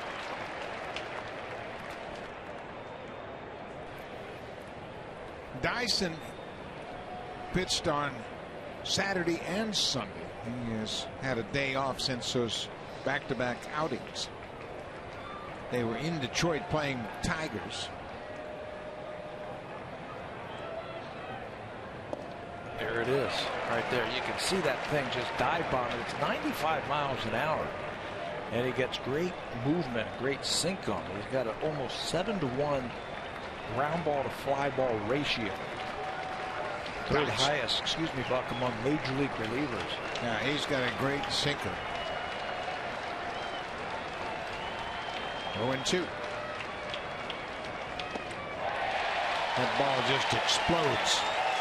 Down and in. Tulowitzki strikes out. You know, one of the things that has the Texas Rangers playing such good baseball is the improvement in their middle relief. Sammy Nyson being one of those. Look at that thing moving right out of the strike zone.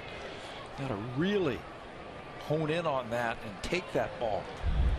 With Dyson and Diekman, some of the guys that they have picked up here mid-season that have really solidified that bullpen. Dyson's 27 years old now.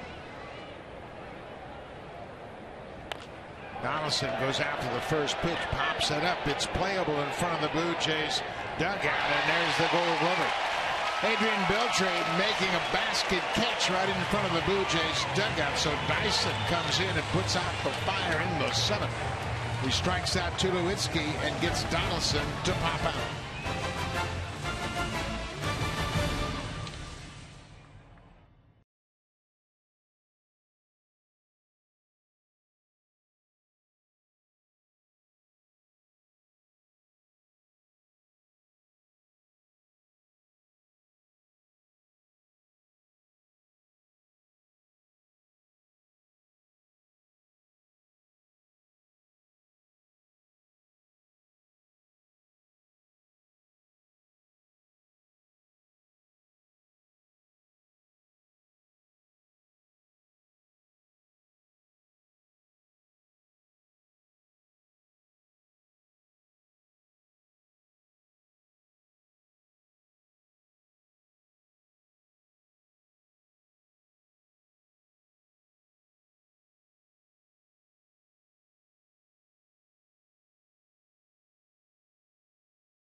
Blue Jays baseball partnership and may not be reproduced or retransmitted in any form. And the accounts and descriptions of this game may not be disseminated without the express written consent of Rogers Blue Jays baseball partnership. It's a beautiful evening here in Arlington, Texas, and Mark Burley's night has come to an end. Blue Jays go to their bullpen. Liam Hendricks will be the first out tonight here in Texas. Hendricks has been warming up the last couple of innings, so you got to bring him in. 42 games, he's 4-0 with a 226 earned run average. 55 strikeouts and just 8 walks this season for Hendricks. His fastball's been good. His breaking ball has been good, and for the most part, he throws them quality strikes. And lots of them. He last worked on Saturday, a very good inning in Anaheim. He threw 12 pitches in that inning in Anaheim and allowed just 1 hit. He also had back-to-back outings Tuesday and Wednesday in Philadelphia. So Hendricks has pitched a lot recently, and he's pitched very effectively. We are in the bottom of the 7th. The Rangers have a 5-4 lead. Both teams into their bullpens. Bobby Wilson, the catcher, in the 8th spot in the order. Wilson executed a terrific sacrifice bunt in the 4th inning.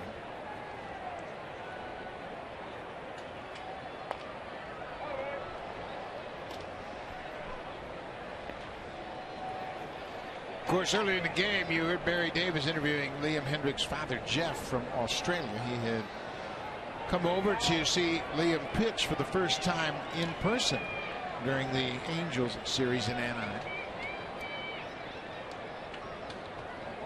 And you just don't drop in for a weekend from Australia. You got to come and see the next series as well. They had the chance to spend the off day here in Arlington. It's got to be special, you know, if you're his father, to be here at the ballpark and watch your son do his thing. And as the player, you know, what you don't want to do is try and impress your father by trying to do too much, overthrow just a little bit, or try and break off your best slider of your life. That's when you get away from what has been successful for you. There's another good pitch from Liam Hendriks. He paints that outside corner. Bobby Wilson called out on strikes. That's what an improvement in Hendriks and his approach. It's an aggressive approach. He knows that he is no longer a starter, so he doesn't have to work 3 times through a lineup. He can go out there and give it everything he has for 1 inning. He's working on a nice little scoreless streak now. That's 13 consecutive innings that he has not allowed a run. So Hendriks into the game, and he'll face the pinch hitter Max Venable. Venable was just picked up by the Texas Rangers to give him a little versatility in the outfield. Hitting for Ryan Strasburger, the left fielder.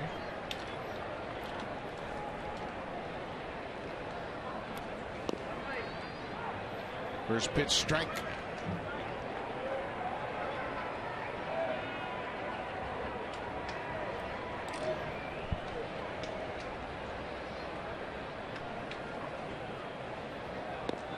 Well, he's late on that pitch. That was by him before he pulled the trigger. No tricks. Now, if you are reading bats and you're the pitcher and you see that fastball upstairs like that was by him, you can do it again. That's what they did. Russell Martin came right back with that fastball.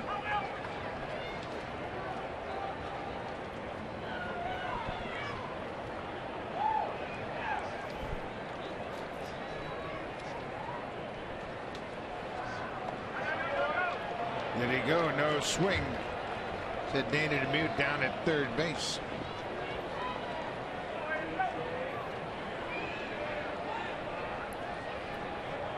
Venable for the season in the National League, he hit .258. He was 4 for 24 as a pinch hitter. There's another pitch inside. 2 balls and 2 strikes to the pinch hitter.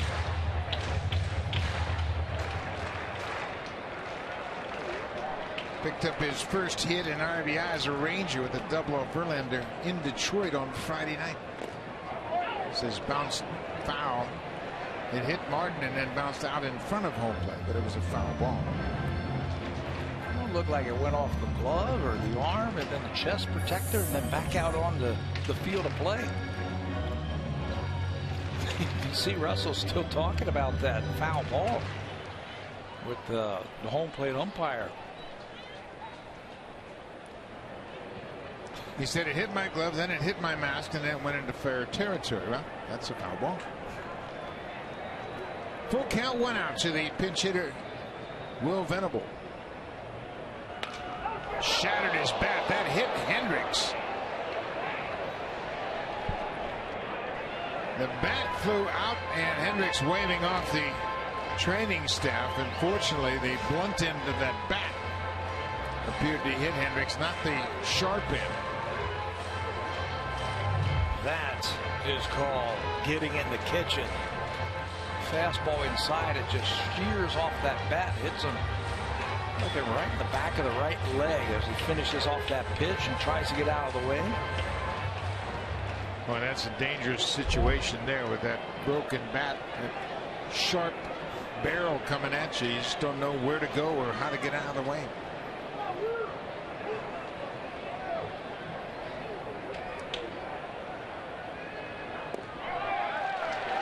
A 1-out walk to the number 9 hitter.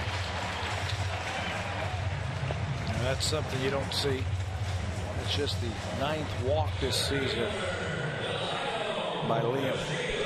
Liam had a walk in Wednesday's game at Philadelphia in his inning of work, and he had a long inning, an extended inning. It took him 22 pitches to get through that one inning. So now back to the top of the order. The Lionel DeShields. He's 1 for 3 with a home run.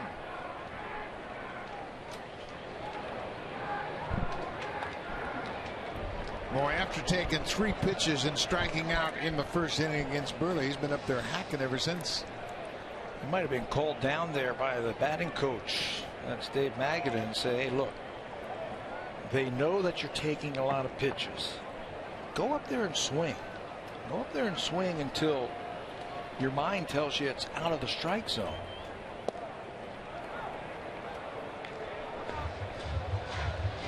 Oh, 2 now to the leadoff hitter. The Blue Jays turned a double play in the 3rd. Mark Burley started it. It went 1-6-3. It came off the bat of Prince Fielder.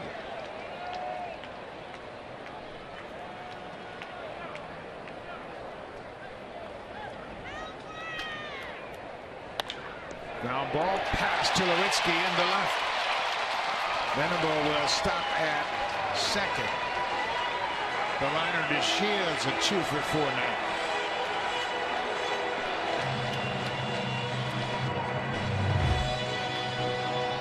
Two-strike pitch, looked like a breaking ball out over the middle of the plate. He wanted to bury that one down and away, but caught too much of the plate. And the Shields, it's a 5-2 Lewitsky. So after a strikeout, a walk, and a single, it's going to send John Gibbons out to the mound to make a pitching change. Liam Hendricks is out of the ball game. There are 2 runners on. Brett Cecil will come in to face the left-handed hitting right fielder Sin-Shu Chu. Lefty on lefty when we come back. 1 out here in Arlington.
Astros 15-0 in the bottom of the 9th. We'll have the final game of that series for you right here on Sportsnet beginning at 1 o'clock Eastern, 10 o'clock Pacific. But the only Yankee pitcher that did not give up a run tonight, Brendan Ryan, who pitched 2 scoreless for the Yankees. And it was 1-0 yesterday. Yeah, isn't that between something? Houston and New York. In the 9th inning, and that was Dallas Keuchel on the mound. He is going to pick up his 15th win. This is Brett Cecil in to face Sin-Shu Chu. Runners at first and second. 1 out.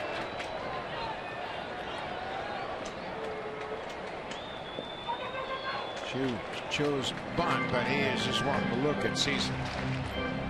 These two have faced each other quite a bit.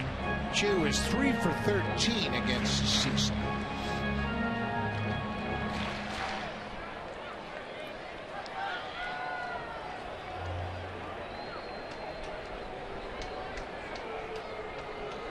There go the runners. Cecil very deliberate to the plate, and they take advantage of that.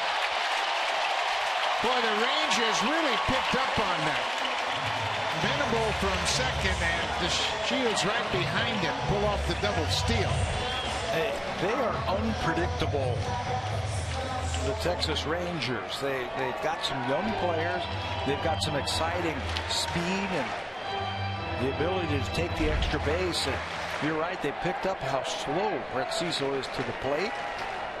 And now the infield has to come in against Chu with a couple of runners in scoring position. 2-0.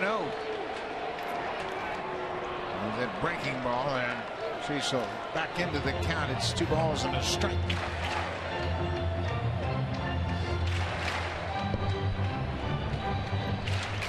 Blue Jays are down by a run. Texas threatening to add to their lead. Venable, the pinch hitter, is at third. DeShields at second. And breaking ball bends in there. Strike 2. I think you got to keep throwing that breaking ball. You need a strikeout right here. Chu has been swinging a much hotter bat since the All-Star break by staying in the middle of the field, and that's what he's going to want to do against the left-hander.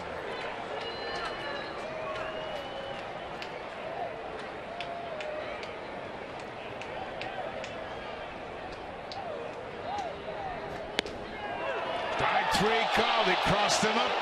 He threw him the fastball, and Chu couldn't pull the trigger. Chu has always had a very good eye. And he thought this ball was up.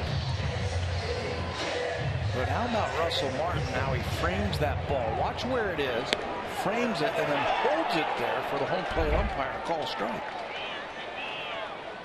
This is Prince Fielder inside. This is the side view. Where is it? Chu thought it was a ball. Borderline high.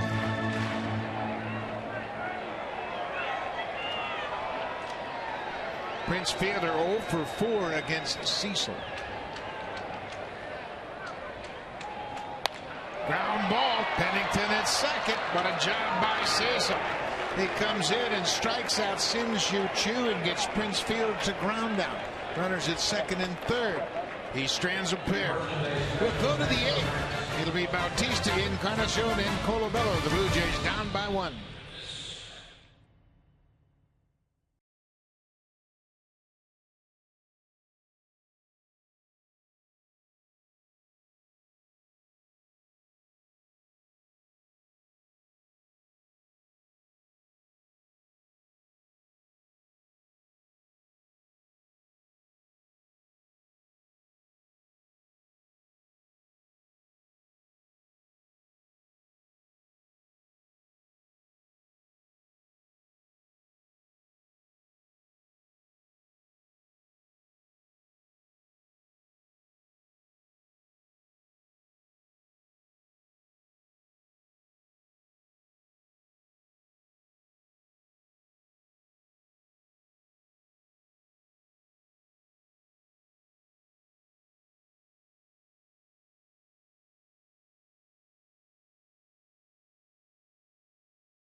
Regular season game live or on demand in True HD. Real-time highlights, live lick-ins, pitch tracking, and much more. It also includes a free At Bat 15 subscription. Watch baseball at home, at the office, or on the go. Season-long subscription packages are available. Visit BlueJays.com for more details. Buck? Thank you, Barry. New pitcher in the ball game is the third relief pitcher to work for Texas. It's Keona Kela making his 57th appearance. That 57 games now, Buck, tied for the 4th most games in the American League. They have used him a lot. Started the season, he's 21 years old. He throws hard. There are his numbers right there. His fastball has touched 100 miles an hour, and he's got late life on it also. Power breaking ball. Everybody's looking to get those big arms in the back end of their bullpen. Bautista says that's not a strike. First pitch called a strike on Bautista. Jose hit his 30th home run of the season back in the third. Will Vanderbilt, the pinch hitter, takes over defensively in left field.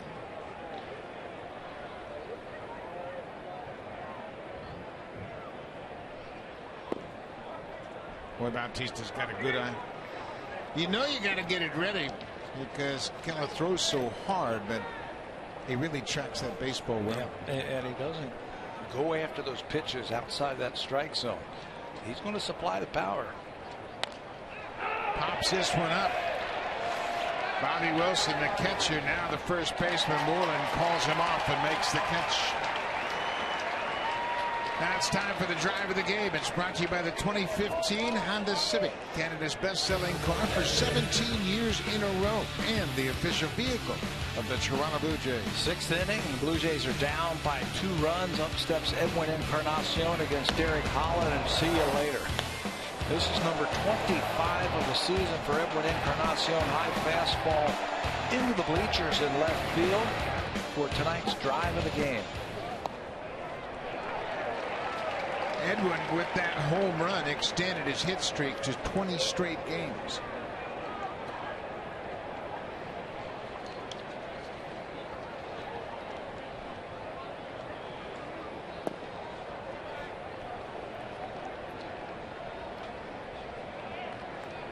Nelson Cruz had a 21-game hit streak early in the season in the American League. Troy Tulowitzki had a 21-gamer in the National League.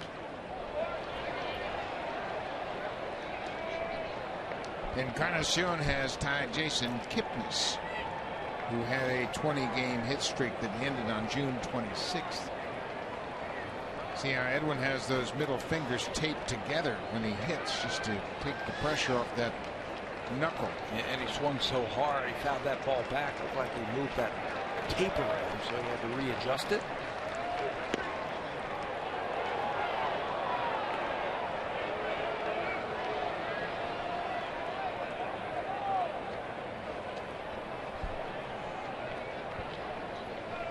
Sure hasn't held him back from swinging the bat. Not at all. Rolls this one toward third. Beltre waits on it, fires on the number. 2 up, 2 down here in the 8th. Again, this has been an area for the Rangers that they have seen a lot of improvement, getting some of these arms into the back end of the bullpen and bridging from the starter to their closer, Sean Tolleson. Keone Keller got a good arm.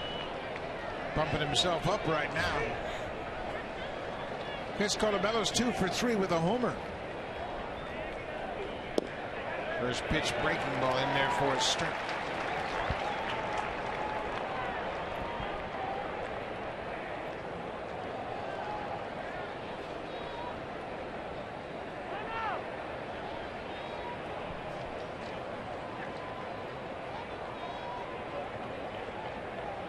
Keller's fastball has averaged 95.5 this season, and then he drops that hard breaking ball.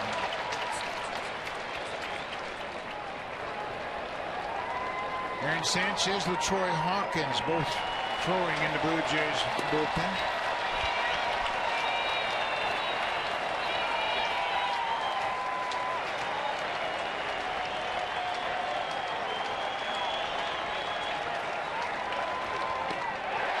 Three breaking balls, and Keller strikes out Colabello. The bullpen for Texas much improved. They have a good inning, 3 up, 3 down in the 8th. Now time for a Blue Jays Central update. Here's Hazel May and Greg Zorn.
They continue this series in Arlington. It is Colby Lewis going for the Texas Rangers. You can join us right here on Sportsnet, 7:30 Eastern for Blue Jays Central. That's 4:30 Pacific, right here on Sportsnet. Buck?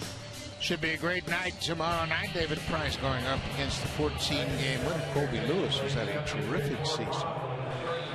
In the bottom of the 8th inning, it's a 5-4 Texas lead, and with that, the Blue Jays go to their bullpen one more time. What a job by Brett Cecil, coming into the ball game and retiring 2 batters, and now it's LaTroy Hawkins. Retiring 2 batters, second and third, and just 1 out, and left them standing out there. We saw Hawkins and Sanchez warming up last half inning. Blue Jays did not score, so the Hawk is going to come in to this game. There are his numbers this season in 33 games for Colorado and Toronto. Hawkins is the oldest active player in the major leagues. He has appeared in over 1,000 games in the major leagues, and now his job right here is to throw up a 0. This is his 40th career appearance against Texas. Adrian Beltre. Hawkins moved Cliff Pennington at second base before he started this at bat. He turned around and said, "I know all about Beltre," and he waved him a little bit more straight away at second. Staying away with that cutter. Beltre has tripled and singled. He is 2 for 3 tonight.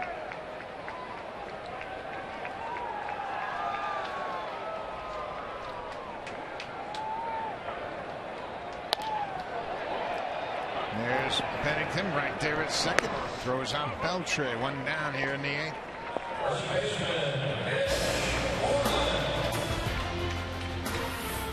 The 2015 Honda Civic is Canada's best-selling car for 17 years in a row and the official vehicle of the Toronto Blue Jays.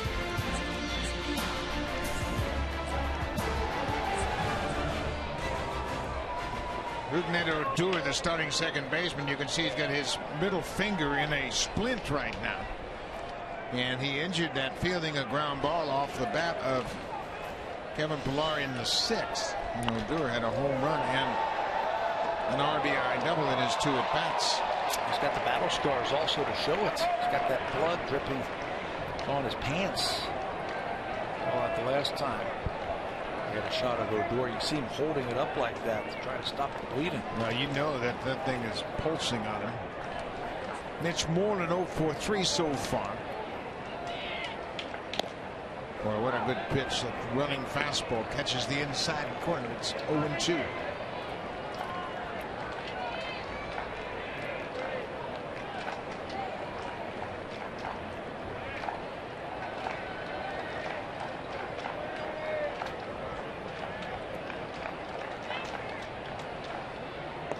Back to the screen.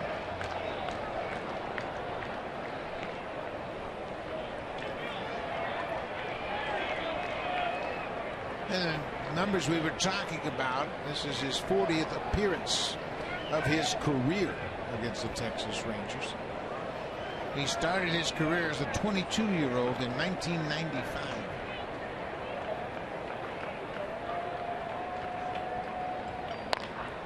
Ground ball. Pennington can't make the play. Moreland hits it through the shift. Tulowitzki couldn't get to it. Pennington tried the backhand, but it's not off his glove into right. You don't see that happen too many times when you got 3 infielders on the right side of the infield and you get the ground ball. Exactly what you were hoping for, but somehow he finds a hole. Hits it hard enough to get it by Tulowitzki, and then Pennington swipes out and can't come up with it. Moreland's got his first hit of the night. That was Andrews, shortstop, 1 for 3. Andrews has had success against Hawkins in the past. He's 4 for 7 against LaTroy.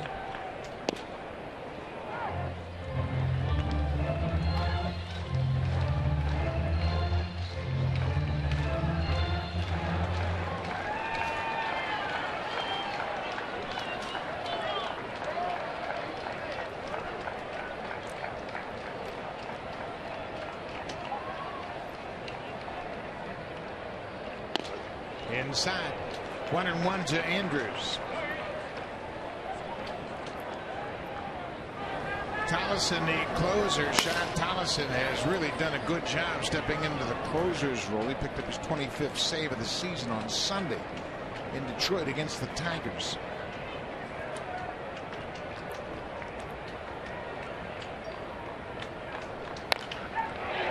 Base hit in the right. Bautista comes up quickly, and Andrews, that's his 5th hit against the Troy Hawkins in 8 at-bats.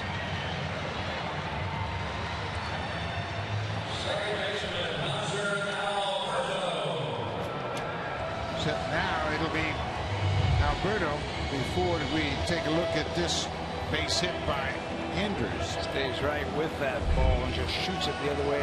Andrews now has a multi-hit game, double back in the 4th inning and scored.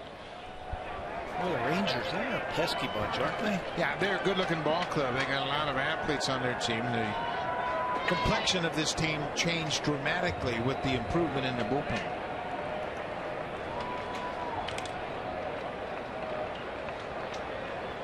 This is Hanser Alberto. Came in the game as a defensive replacement. Took over for Rougned Odor at second base. That was in the top of the 7th. This is his first at bat.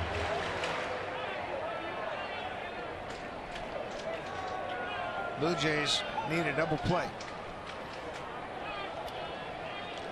Moreland at second, he's single. Right behind him, Andrews single as well. He's at first.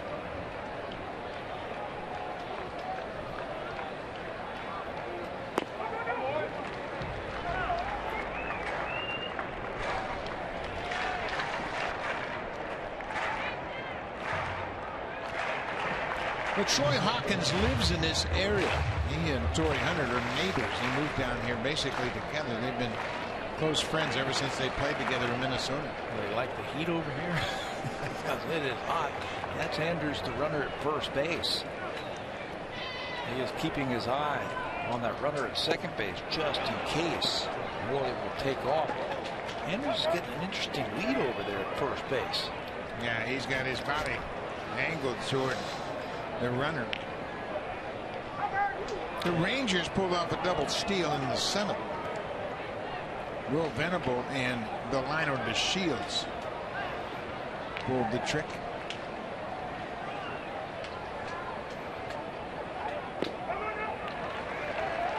Two and two. As first baseman, you can block like you're throwing a pickoff on over there just to get that runner to take a half a step back towards first base on the pitch. Maybe he doesn't get that good lead at first base and get into that middle infielder in case there is a ground ball for a double play.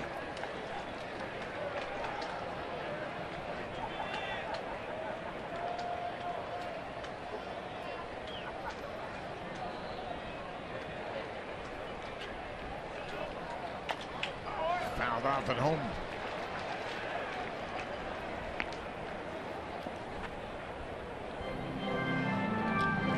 Texas scored in the first 4 innings. Got a single run in the first, second, and third. Blue Jays got 2 runs in the third to take the lead, but then the Rangers got a single run in the bottom of the third and added 2 more in the fourth. Encarnacion's home run came in the 6th. That made it a 5-4 game. That's where we stand.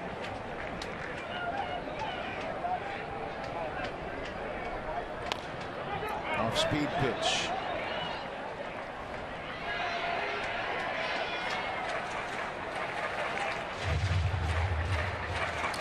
Graham Hendricks recorded a third of an inning. Gave up a hit, had a walk and a strikeout. Cecil retired 2 batters. He had a strikeout, and now with Troy Hawkins.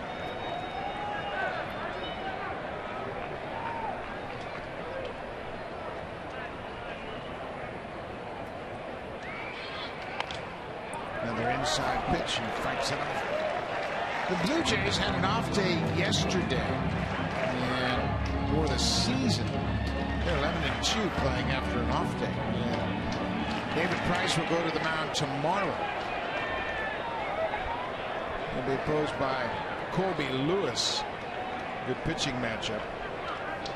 Lewis is 14-5. Price is 12-4.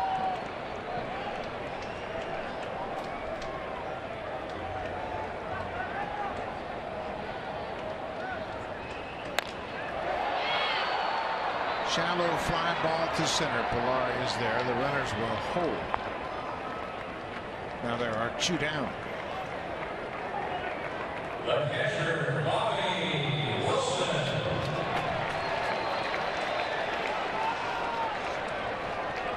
Bobby Wilson, the catcher, has gone 0 for 2 with a sacrifice bunt.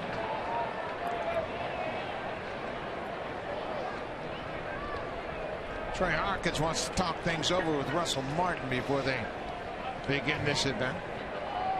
Not a bad idea, just to see if they're going to change the signs with that runner at second base. He's been out there a long time. He saw a lot of pitches in that last at bat.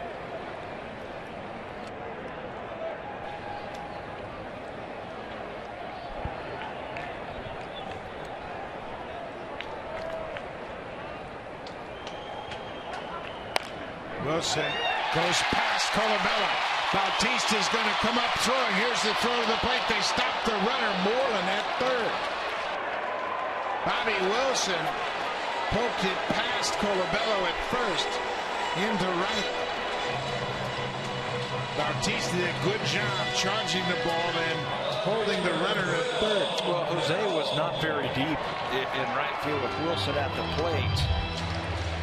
And they did the right thing as this ball gets underneath the glove and by Colabello in the right field. And they held Moreland. Doesn't run that well. Bautista did everything he could. Watch Moreland come around with 2 outs. You can see he's not moving very fast. And they did the right thing. He would have been out at the plate. That was an interesting call by the third base coach, Tony Beasley. He was waving him all the way. And then as Moreland went past him, it looked like he told him stop. I think he realized that Jose was very shallow in right field and got to that ball quickly. He says Max Venable, excuse me, Will Venable. Max is his father, but Will Venable came into the game as a pinch hitter and walked in the 7th. Also picked up a stolen base. That was just last inning. Told you they had some nice under the radar type of acquisitions at the trade deadline. Will Venable being one of them. Venable is 3 for 6 against Troy Hawkins with a home run. Bases are loaded. 2 outs.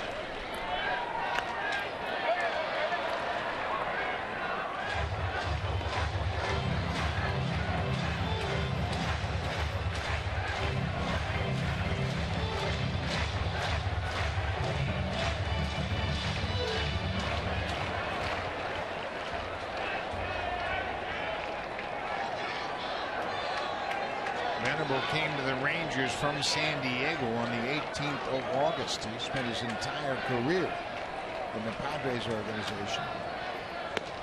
Inside.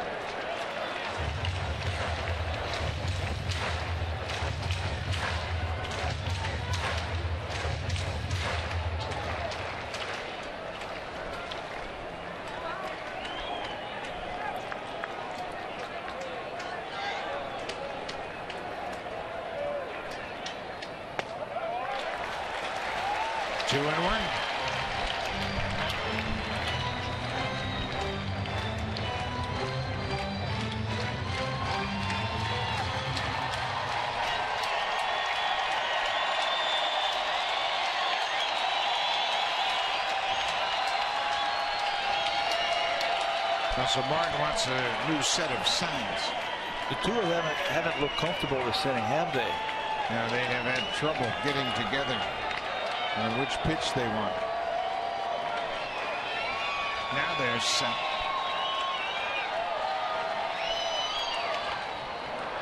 Now it's 2-2.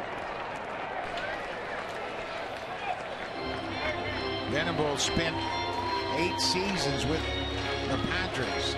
And he has faced Hawkins in the past. Russell Martin behind the plate trying to leave the bases loaded here. Maybe we'll see that comeback fastball right here. See if you can freeze that hitter.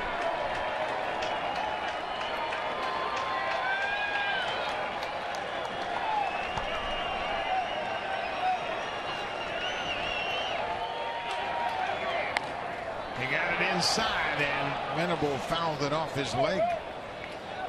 You had the right idea, Pat. Try to stay inside.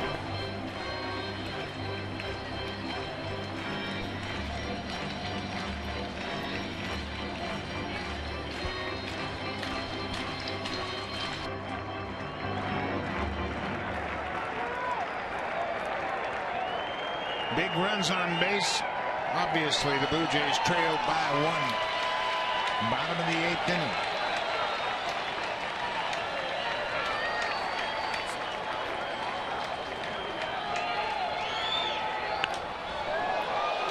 Quite a battle going on here.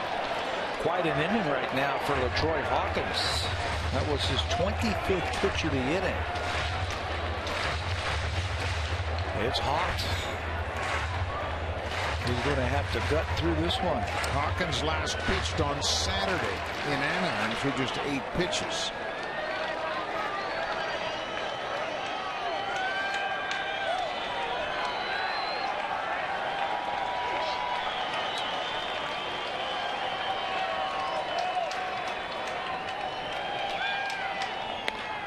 Ground ball. Tulowitzki waits, throws to first, and Hawkins gets out of it. The Rangers load the bases in the bottom of the 8th, but LaTroy Hawkins pitches out of it. The Blue Jays in the 9th will send Russell Martin to the plate. He's 0 for 2. Then Kevin Pillar, he's got a single tonight. And Ben Revere, he too has a single. Blue Jays need some base runners.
Rogers Center beginning with the Orioles to town. They begin the 3-game series Friday, September 4th at 7:07, and Saturday and Sunday afternoon games. Go to BlueJays.com for more details. Buck?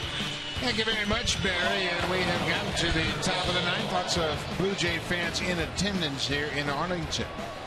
And they see now that the closer, Sean Tolleson, has come in. And Tolleson didn't pick up his first save until May 20th, and he's been terrific. And now he has 25 of them. 25 saves. Look at those sparkling numbers for Tolleson. He has come here, and he has really given a lift to that bullpen. First save didn't come, like you said, till May the 20th. Team game number 40. And he now has 25 of them. 25 saves are the most in the American League since May the 20th. Russell Martin has struck out, was hit by a pitch, and hit into a double play.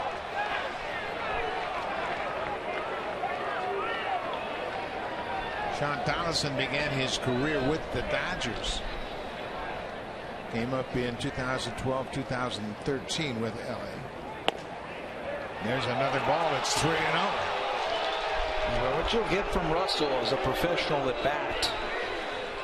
He is going to work that count and make that pitcher work.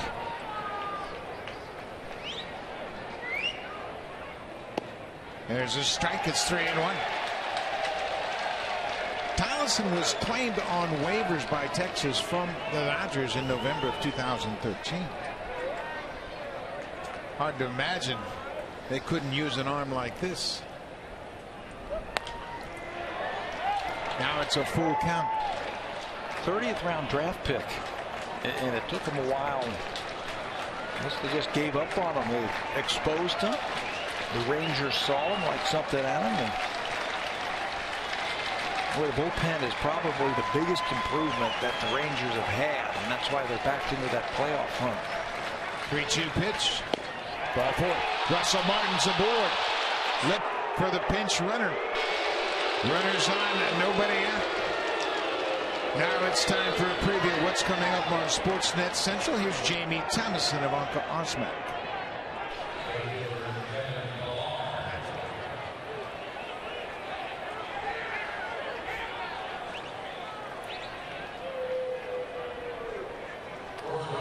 Thank you very much, Jamie. That'll all be coming up right after this game. There is the pinch runner, Ezequiel Carrera. He's running for Russell Martin. He represents the tying run. Boy, you're asking for trouble. Leadoff walk in the ninth. Martin did a terrific job to get on base. Now the Blue Jays have some decisions. Do you play for the tie when you're on the road and sacrifice Pilar here, or let him swing away? Tradition suggests that you don't play for the tie. Pilar looks like he's going to bunt.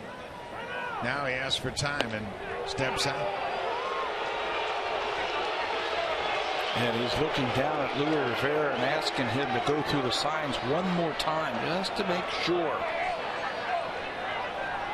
they know what they're doing. Pilar has 4 sacrifice bunts this season. Carrera with good speed at first.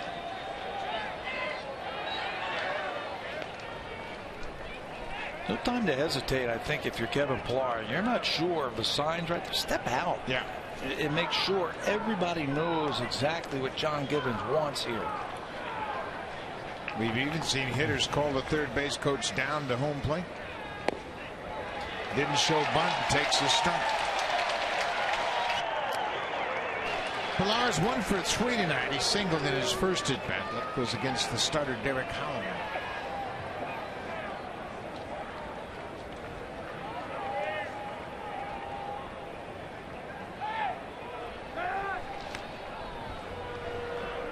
Carrera's not a prolific base stealer. He's 2 for 3 this season in 72 games. And I don't think he's going to be going here. No sense to do that. Pilar hits it on the ground. Andrews is short. He'll have to go to first, and the runner moves up. The Blue Jays have the tying run in scoring position. We really let that ball play him right there. Was not hit very hard by Pilar. And Andrews, you can see him move over on the pitch. And then laid back on that ball, and his only play was over to first base. Look at the outfield. They're very shallow. Revere doesn't have a lot of power. That's something Luis Rivera is going to have to factor in at third base as the coach, trying to get Carrera home should there be a base hit. Revere 1 for 3. Hit a double.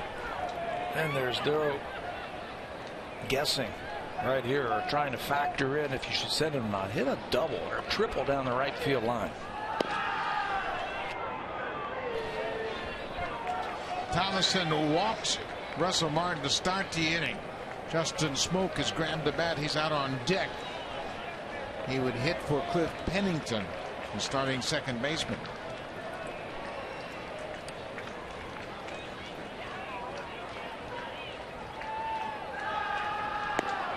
Not close. It's 2-0.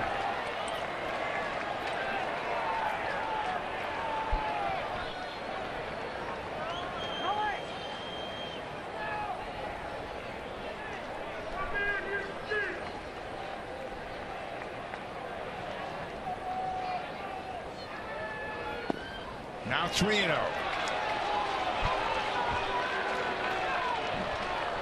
Saving games is one thing when your team is mediocre, but when you start to talk about pennant contending ball clubs, the saves become more difficult. And there's a 4th pitch walk. So Revere's aboard, and now that's going to get a visit from the pitching coach, Mike Maddox. 2 walks in the inning by the closer. Good approach by the Blue Jays. First Martin and then Revere. And now Smoke's got to do the same thing. You're right about that save. I mean, you're getting close to September. It pretty much is September, and closing games gets a little bit tougher if you're thinking about winning.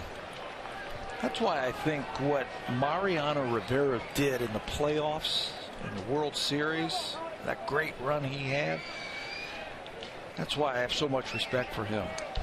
Games are so important. When you're running out of games on the schedule, you can ill afford to blow a save.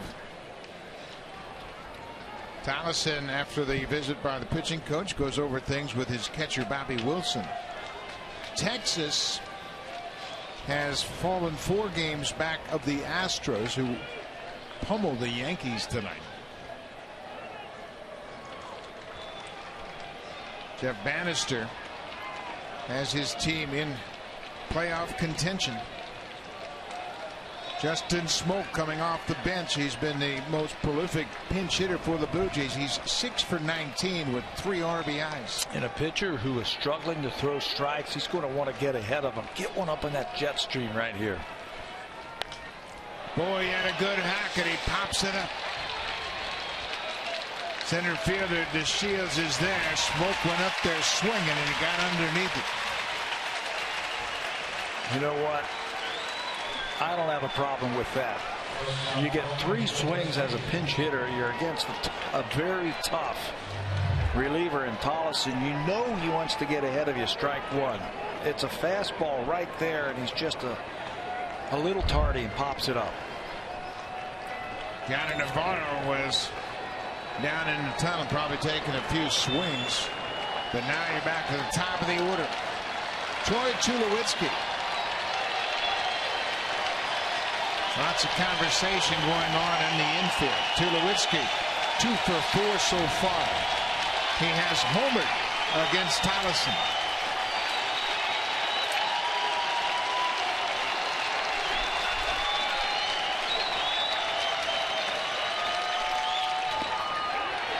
Tulowitzki 1 for 2 against Tolleson.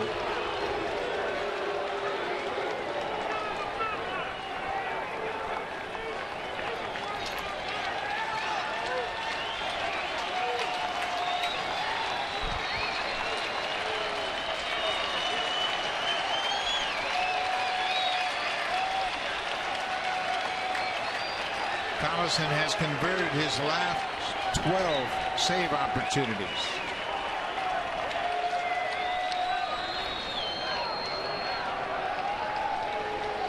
He doesn't look real comfortable. Not right now. Mitchell's got to come to Tulowitzki.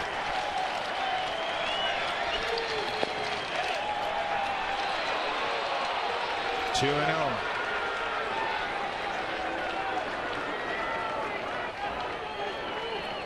Trouble on deck. Josh Donaldson. 2 outs. Runners at first and second.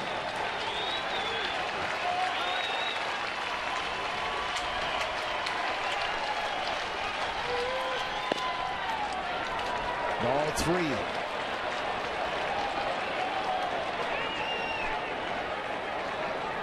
Green light. You know what? I would give Tulo the option here. Say, hey, do you feel comfortable at the plate? You know, if you don't, take one. He takes his strike. He couldn't believe it. He tossed the bat aside and was well on his way to first.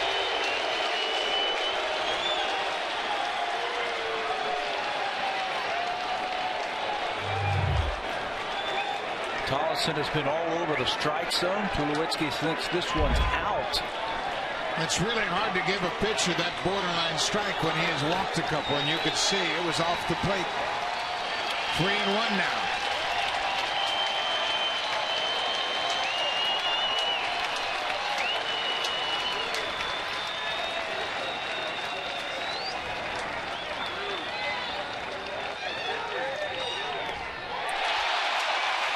Well, he had a good cut, found his straight back. Full count. Got a little long on that one, and now he's got to shorten it up just a little bit. Shorten up that swing.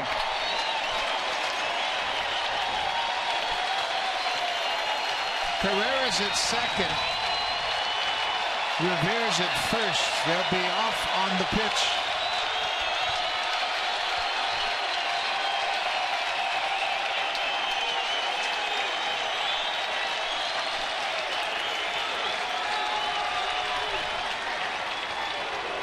He's still not comfortable.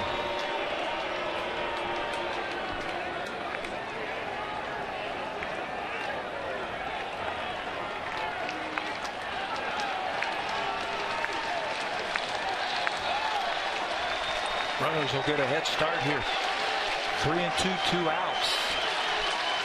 Make sure he goes home.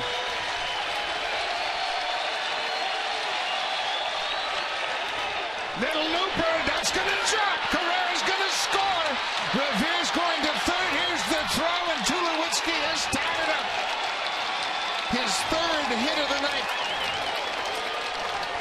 You know, he didn't hit it hard, but who cares? He found some grass in the outfield. Clutch hit for Tulowitzki off of Tolleson.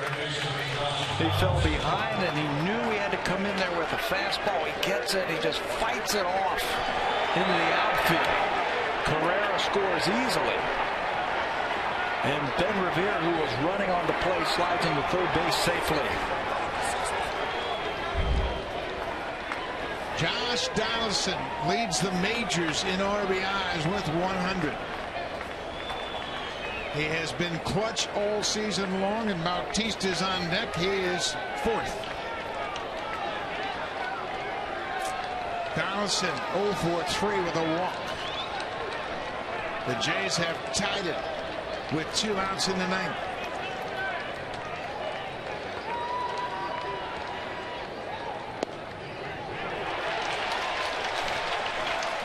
Didn't look like a good pitch, and Donaldson falls behind. You know, that's where they have stayed against Donaldson tonight. Every pitcher tonight facing Josh Donaldson has thrown that fastball inside to him. He's going to get one of those fastballs and do some damage.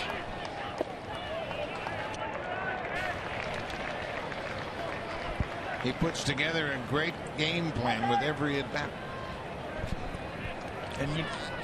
And you know what?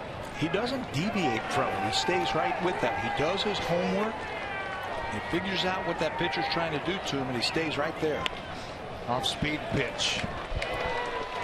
Tolleson will see his streak come to an end. He had converted the last 12 save opportunities, and he has blown one here tonight. Just his second blown save of the season. Tulowitzki with the big hit. He's had a 3-hit night.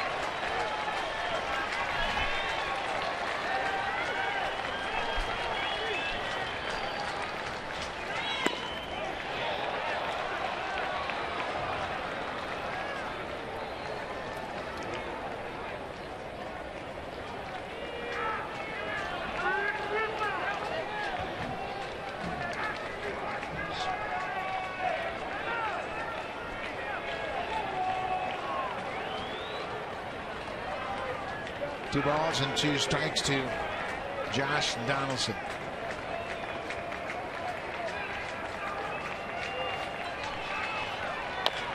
Chopped ball to third. Beltre quickly unloads. Offline, and the Blue Jays have taken the lead. Beltre, the Gold Glover, threw wide of first, and Donaldson is safe. For Beltre, that's his 11th error of the season. A routine ground ball to third should have ended the inning. You know, Buck, we were talking at the beginning of the game. No one has committed more errors than the Texas Rangers, than the Oakland A's. This is their 92nd error, and it comes at a bad time for him. Donaldson always playing hard. Look at him bust it down that first base line to make it close. And he's going to beat it out with the wide throw. And the Blue Jays take the lead. The Rangers have seen Sean Tallison close out games very effectively, but Donaldson hustling up the line, put the pressure on the Gold Glover Beltre, who commits his 11th error. Spencer Patton into the game. The Blue Jays have taken the lead in the ninth. Roberto Osuna will be ready to work the bottom of the ninth. 6-5 Blue Jays.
Against a surprise intruder into Red Hook.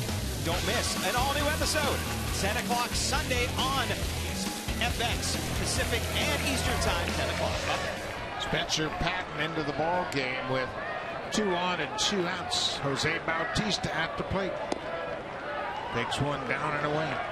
Well, what an inning for the Blue Jays. Russell Martin with the leadoff walk that keyed the whole inning. Then Ben Revere worked the walk as well. That was the big at bat right there. I thought it got the go-ahead runs to get on base. Tulowitzki delivers, and then Donaldson. I mean, he was hustling as soon as he hit that ball, forcing Beltre to throw wild, and the Blue Jays take the lead. Now they could use another big hit right here. Bautista homered earlier in this ball game.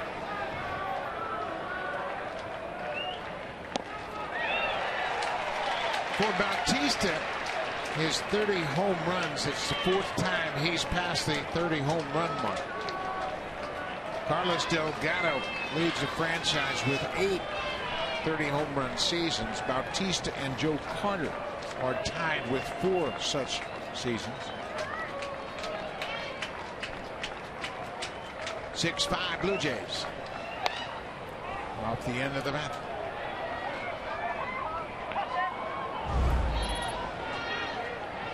Here is that home run, hanging breaking ball. No one has hit more home runs since 2010 than Jose Bautista. And that was a big one that gave him a lead. Early in the game, that was in the 3rd inning. So 5 ball to right.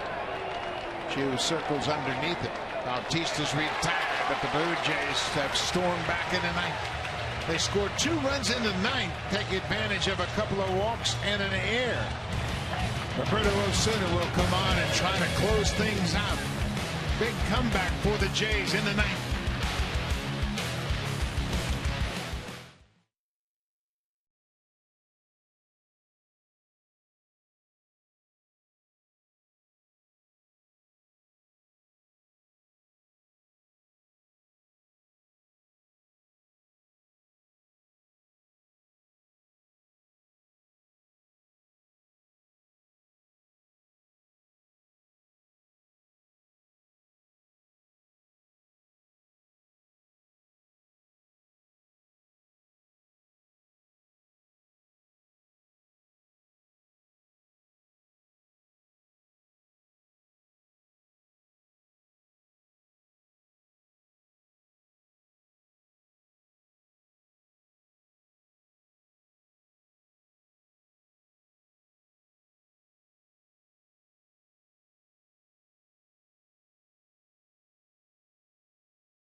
14 for 15. He is perfect since they moved him into the closer's role. 14 for 14. He's had a terrific rookie season. He needed a little work because he hadn't had some work because the Blue Jays offense has been getting it done. So he worked an inning on Sunday, struck out the side. There are his numbers this year in 53 games for Osuna. Other defensive changes for the Blue Jays. Leon Navarro comes into the ball game after Russell Martin was pinch run for. He'll catch. Justin Smoke stays in the game at first base, and Ryan Goins will enter the ball game at second base. Cliff Pennington was the batter that Smoke pinch hit for. And now Osuna trying to close it out. On Sunday, Osuna struck out the side on 12 pitches, just for a little tune-up. He has thrown strike after strike all season long. Doesn't get to call on the Shields.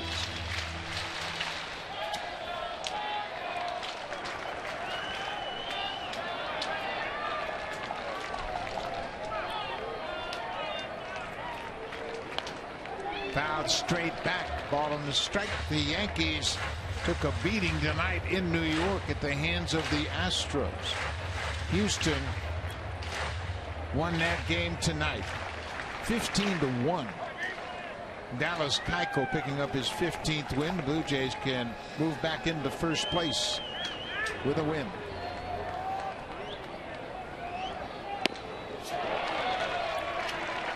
Osuna has never wavered in his approach. He throws strikes with all 3 pitches. You know, we've been talking about that all season long, how he just looks like he has been here before, and he's not affected by these types of situations. He's going to go out there and just keep doing his thing. And he strikes out the Shields. First out of the bottom of the ninth. You know, he's got a great fastball. His changeup is outstanding, and the slider's coming along. But the thing that's most impressive is the fastball command. He wanted this thing up to the Shields, and he comes up with a strikeout. Larry Rivera moving the defense around. They play the shift. Sin Shu Chu. He's gone 1 for 3 with a walk tonight.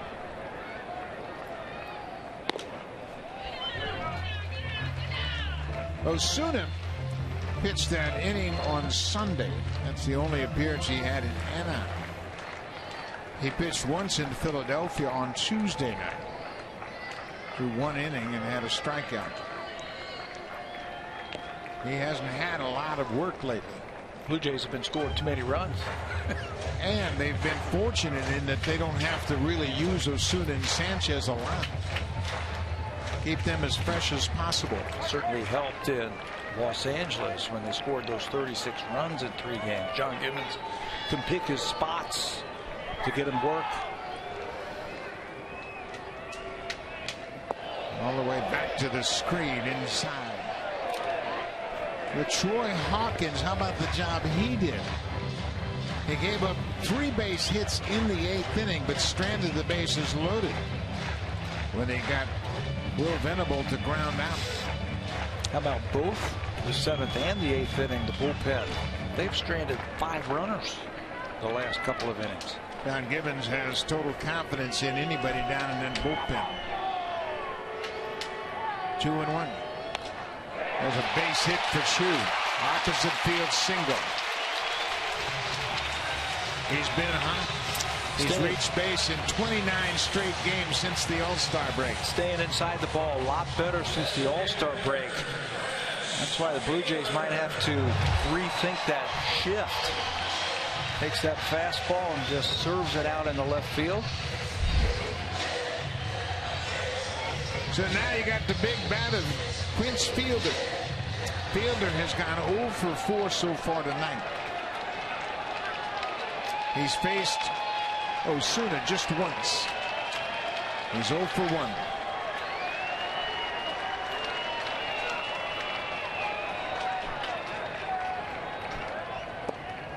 That ball gets away from Navarro, but not far enough for Chu to advance. Navarro wasn't sure where it was, but Chu couldn't see the baseball. Just trickled behind him. 0-2. Not real sure where the ball is. Better safe than sorry. Stays over there at first base.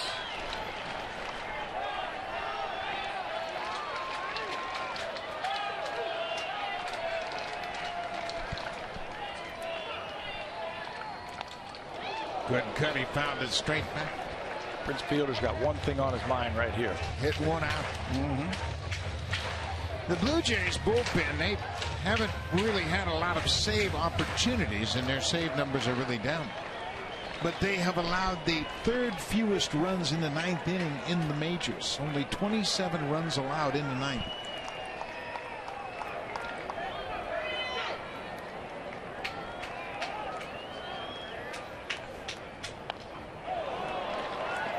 We'll soon have beat him with that fastball again. Boy, would you dare throw him a changeup now? You know, that's the decision. You know, I was just thinking after watching those swings. High fastball, and Fielder could not get on top of that pitch. If you throw a changeup here, I mean, that might just speed him up. 1-2, 1 out.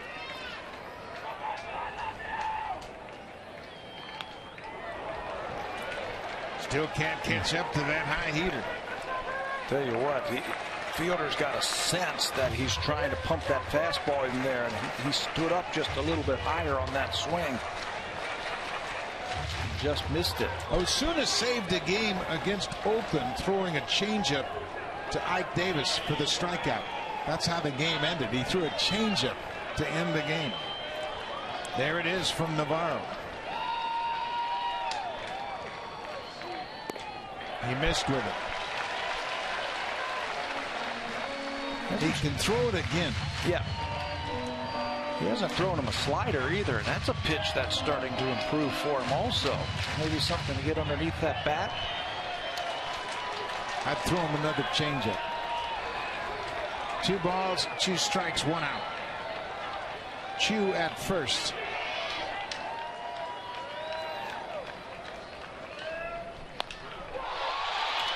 Popped it up. Revere in left.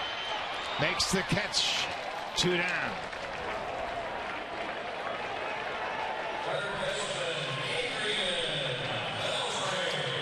You don't think things get tense late August into September?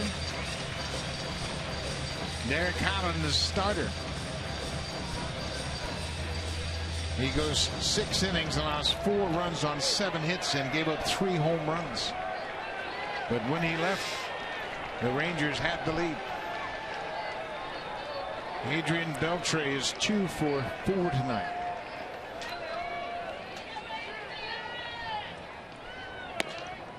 First pitch strike. You know, this is going to be interesting. Have the Blue Jays learned anything about Beltre after those 2 hits? Pitches that were away, and he shot the ball to right field. Everybody knows that his thumb's been bothering him. But it seems as though they're pitching him as if he were healthy.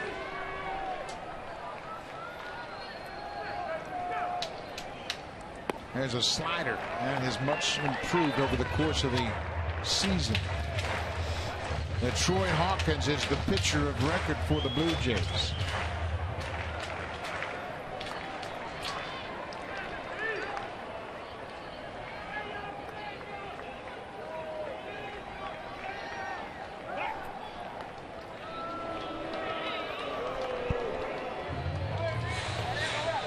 The Blue Jays scored 2 runs with just 1 hit in the ninth. A couple of walks and air led to the go-ahead run. The air by Beltre at the plate.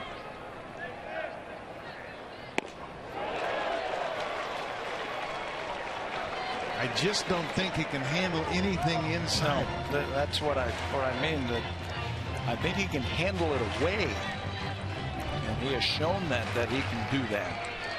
Encarnacion went deep into 6th, his 25th homer.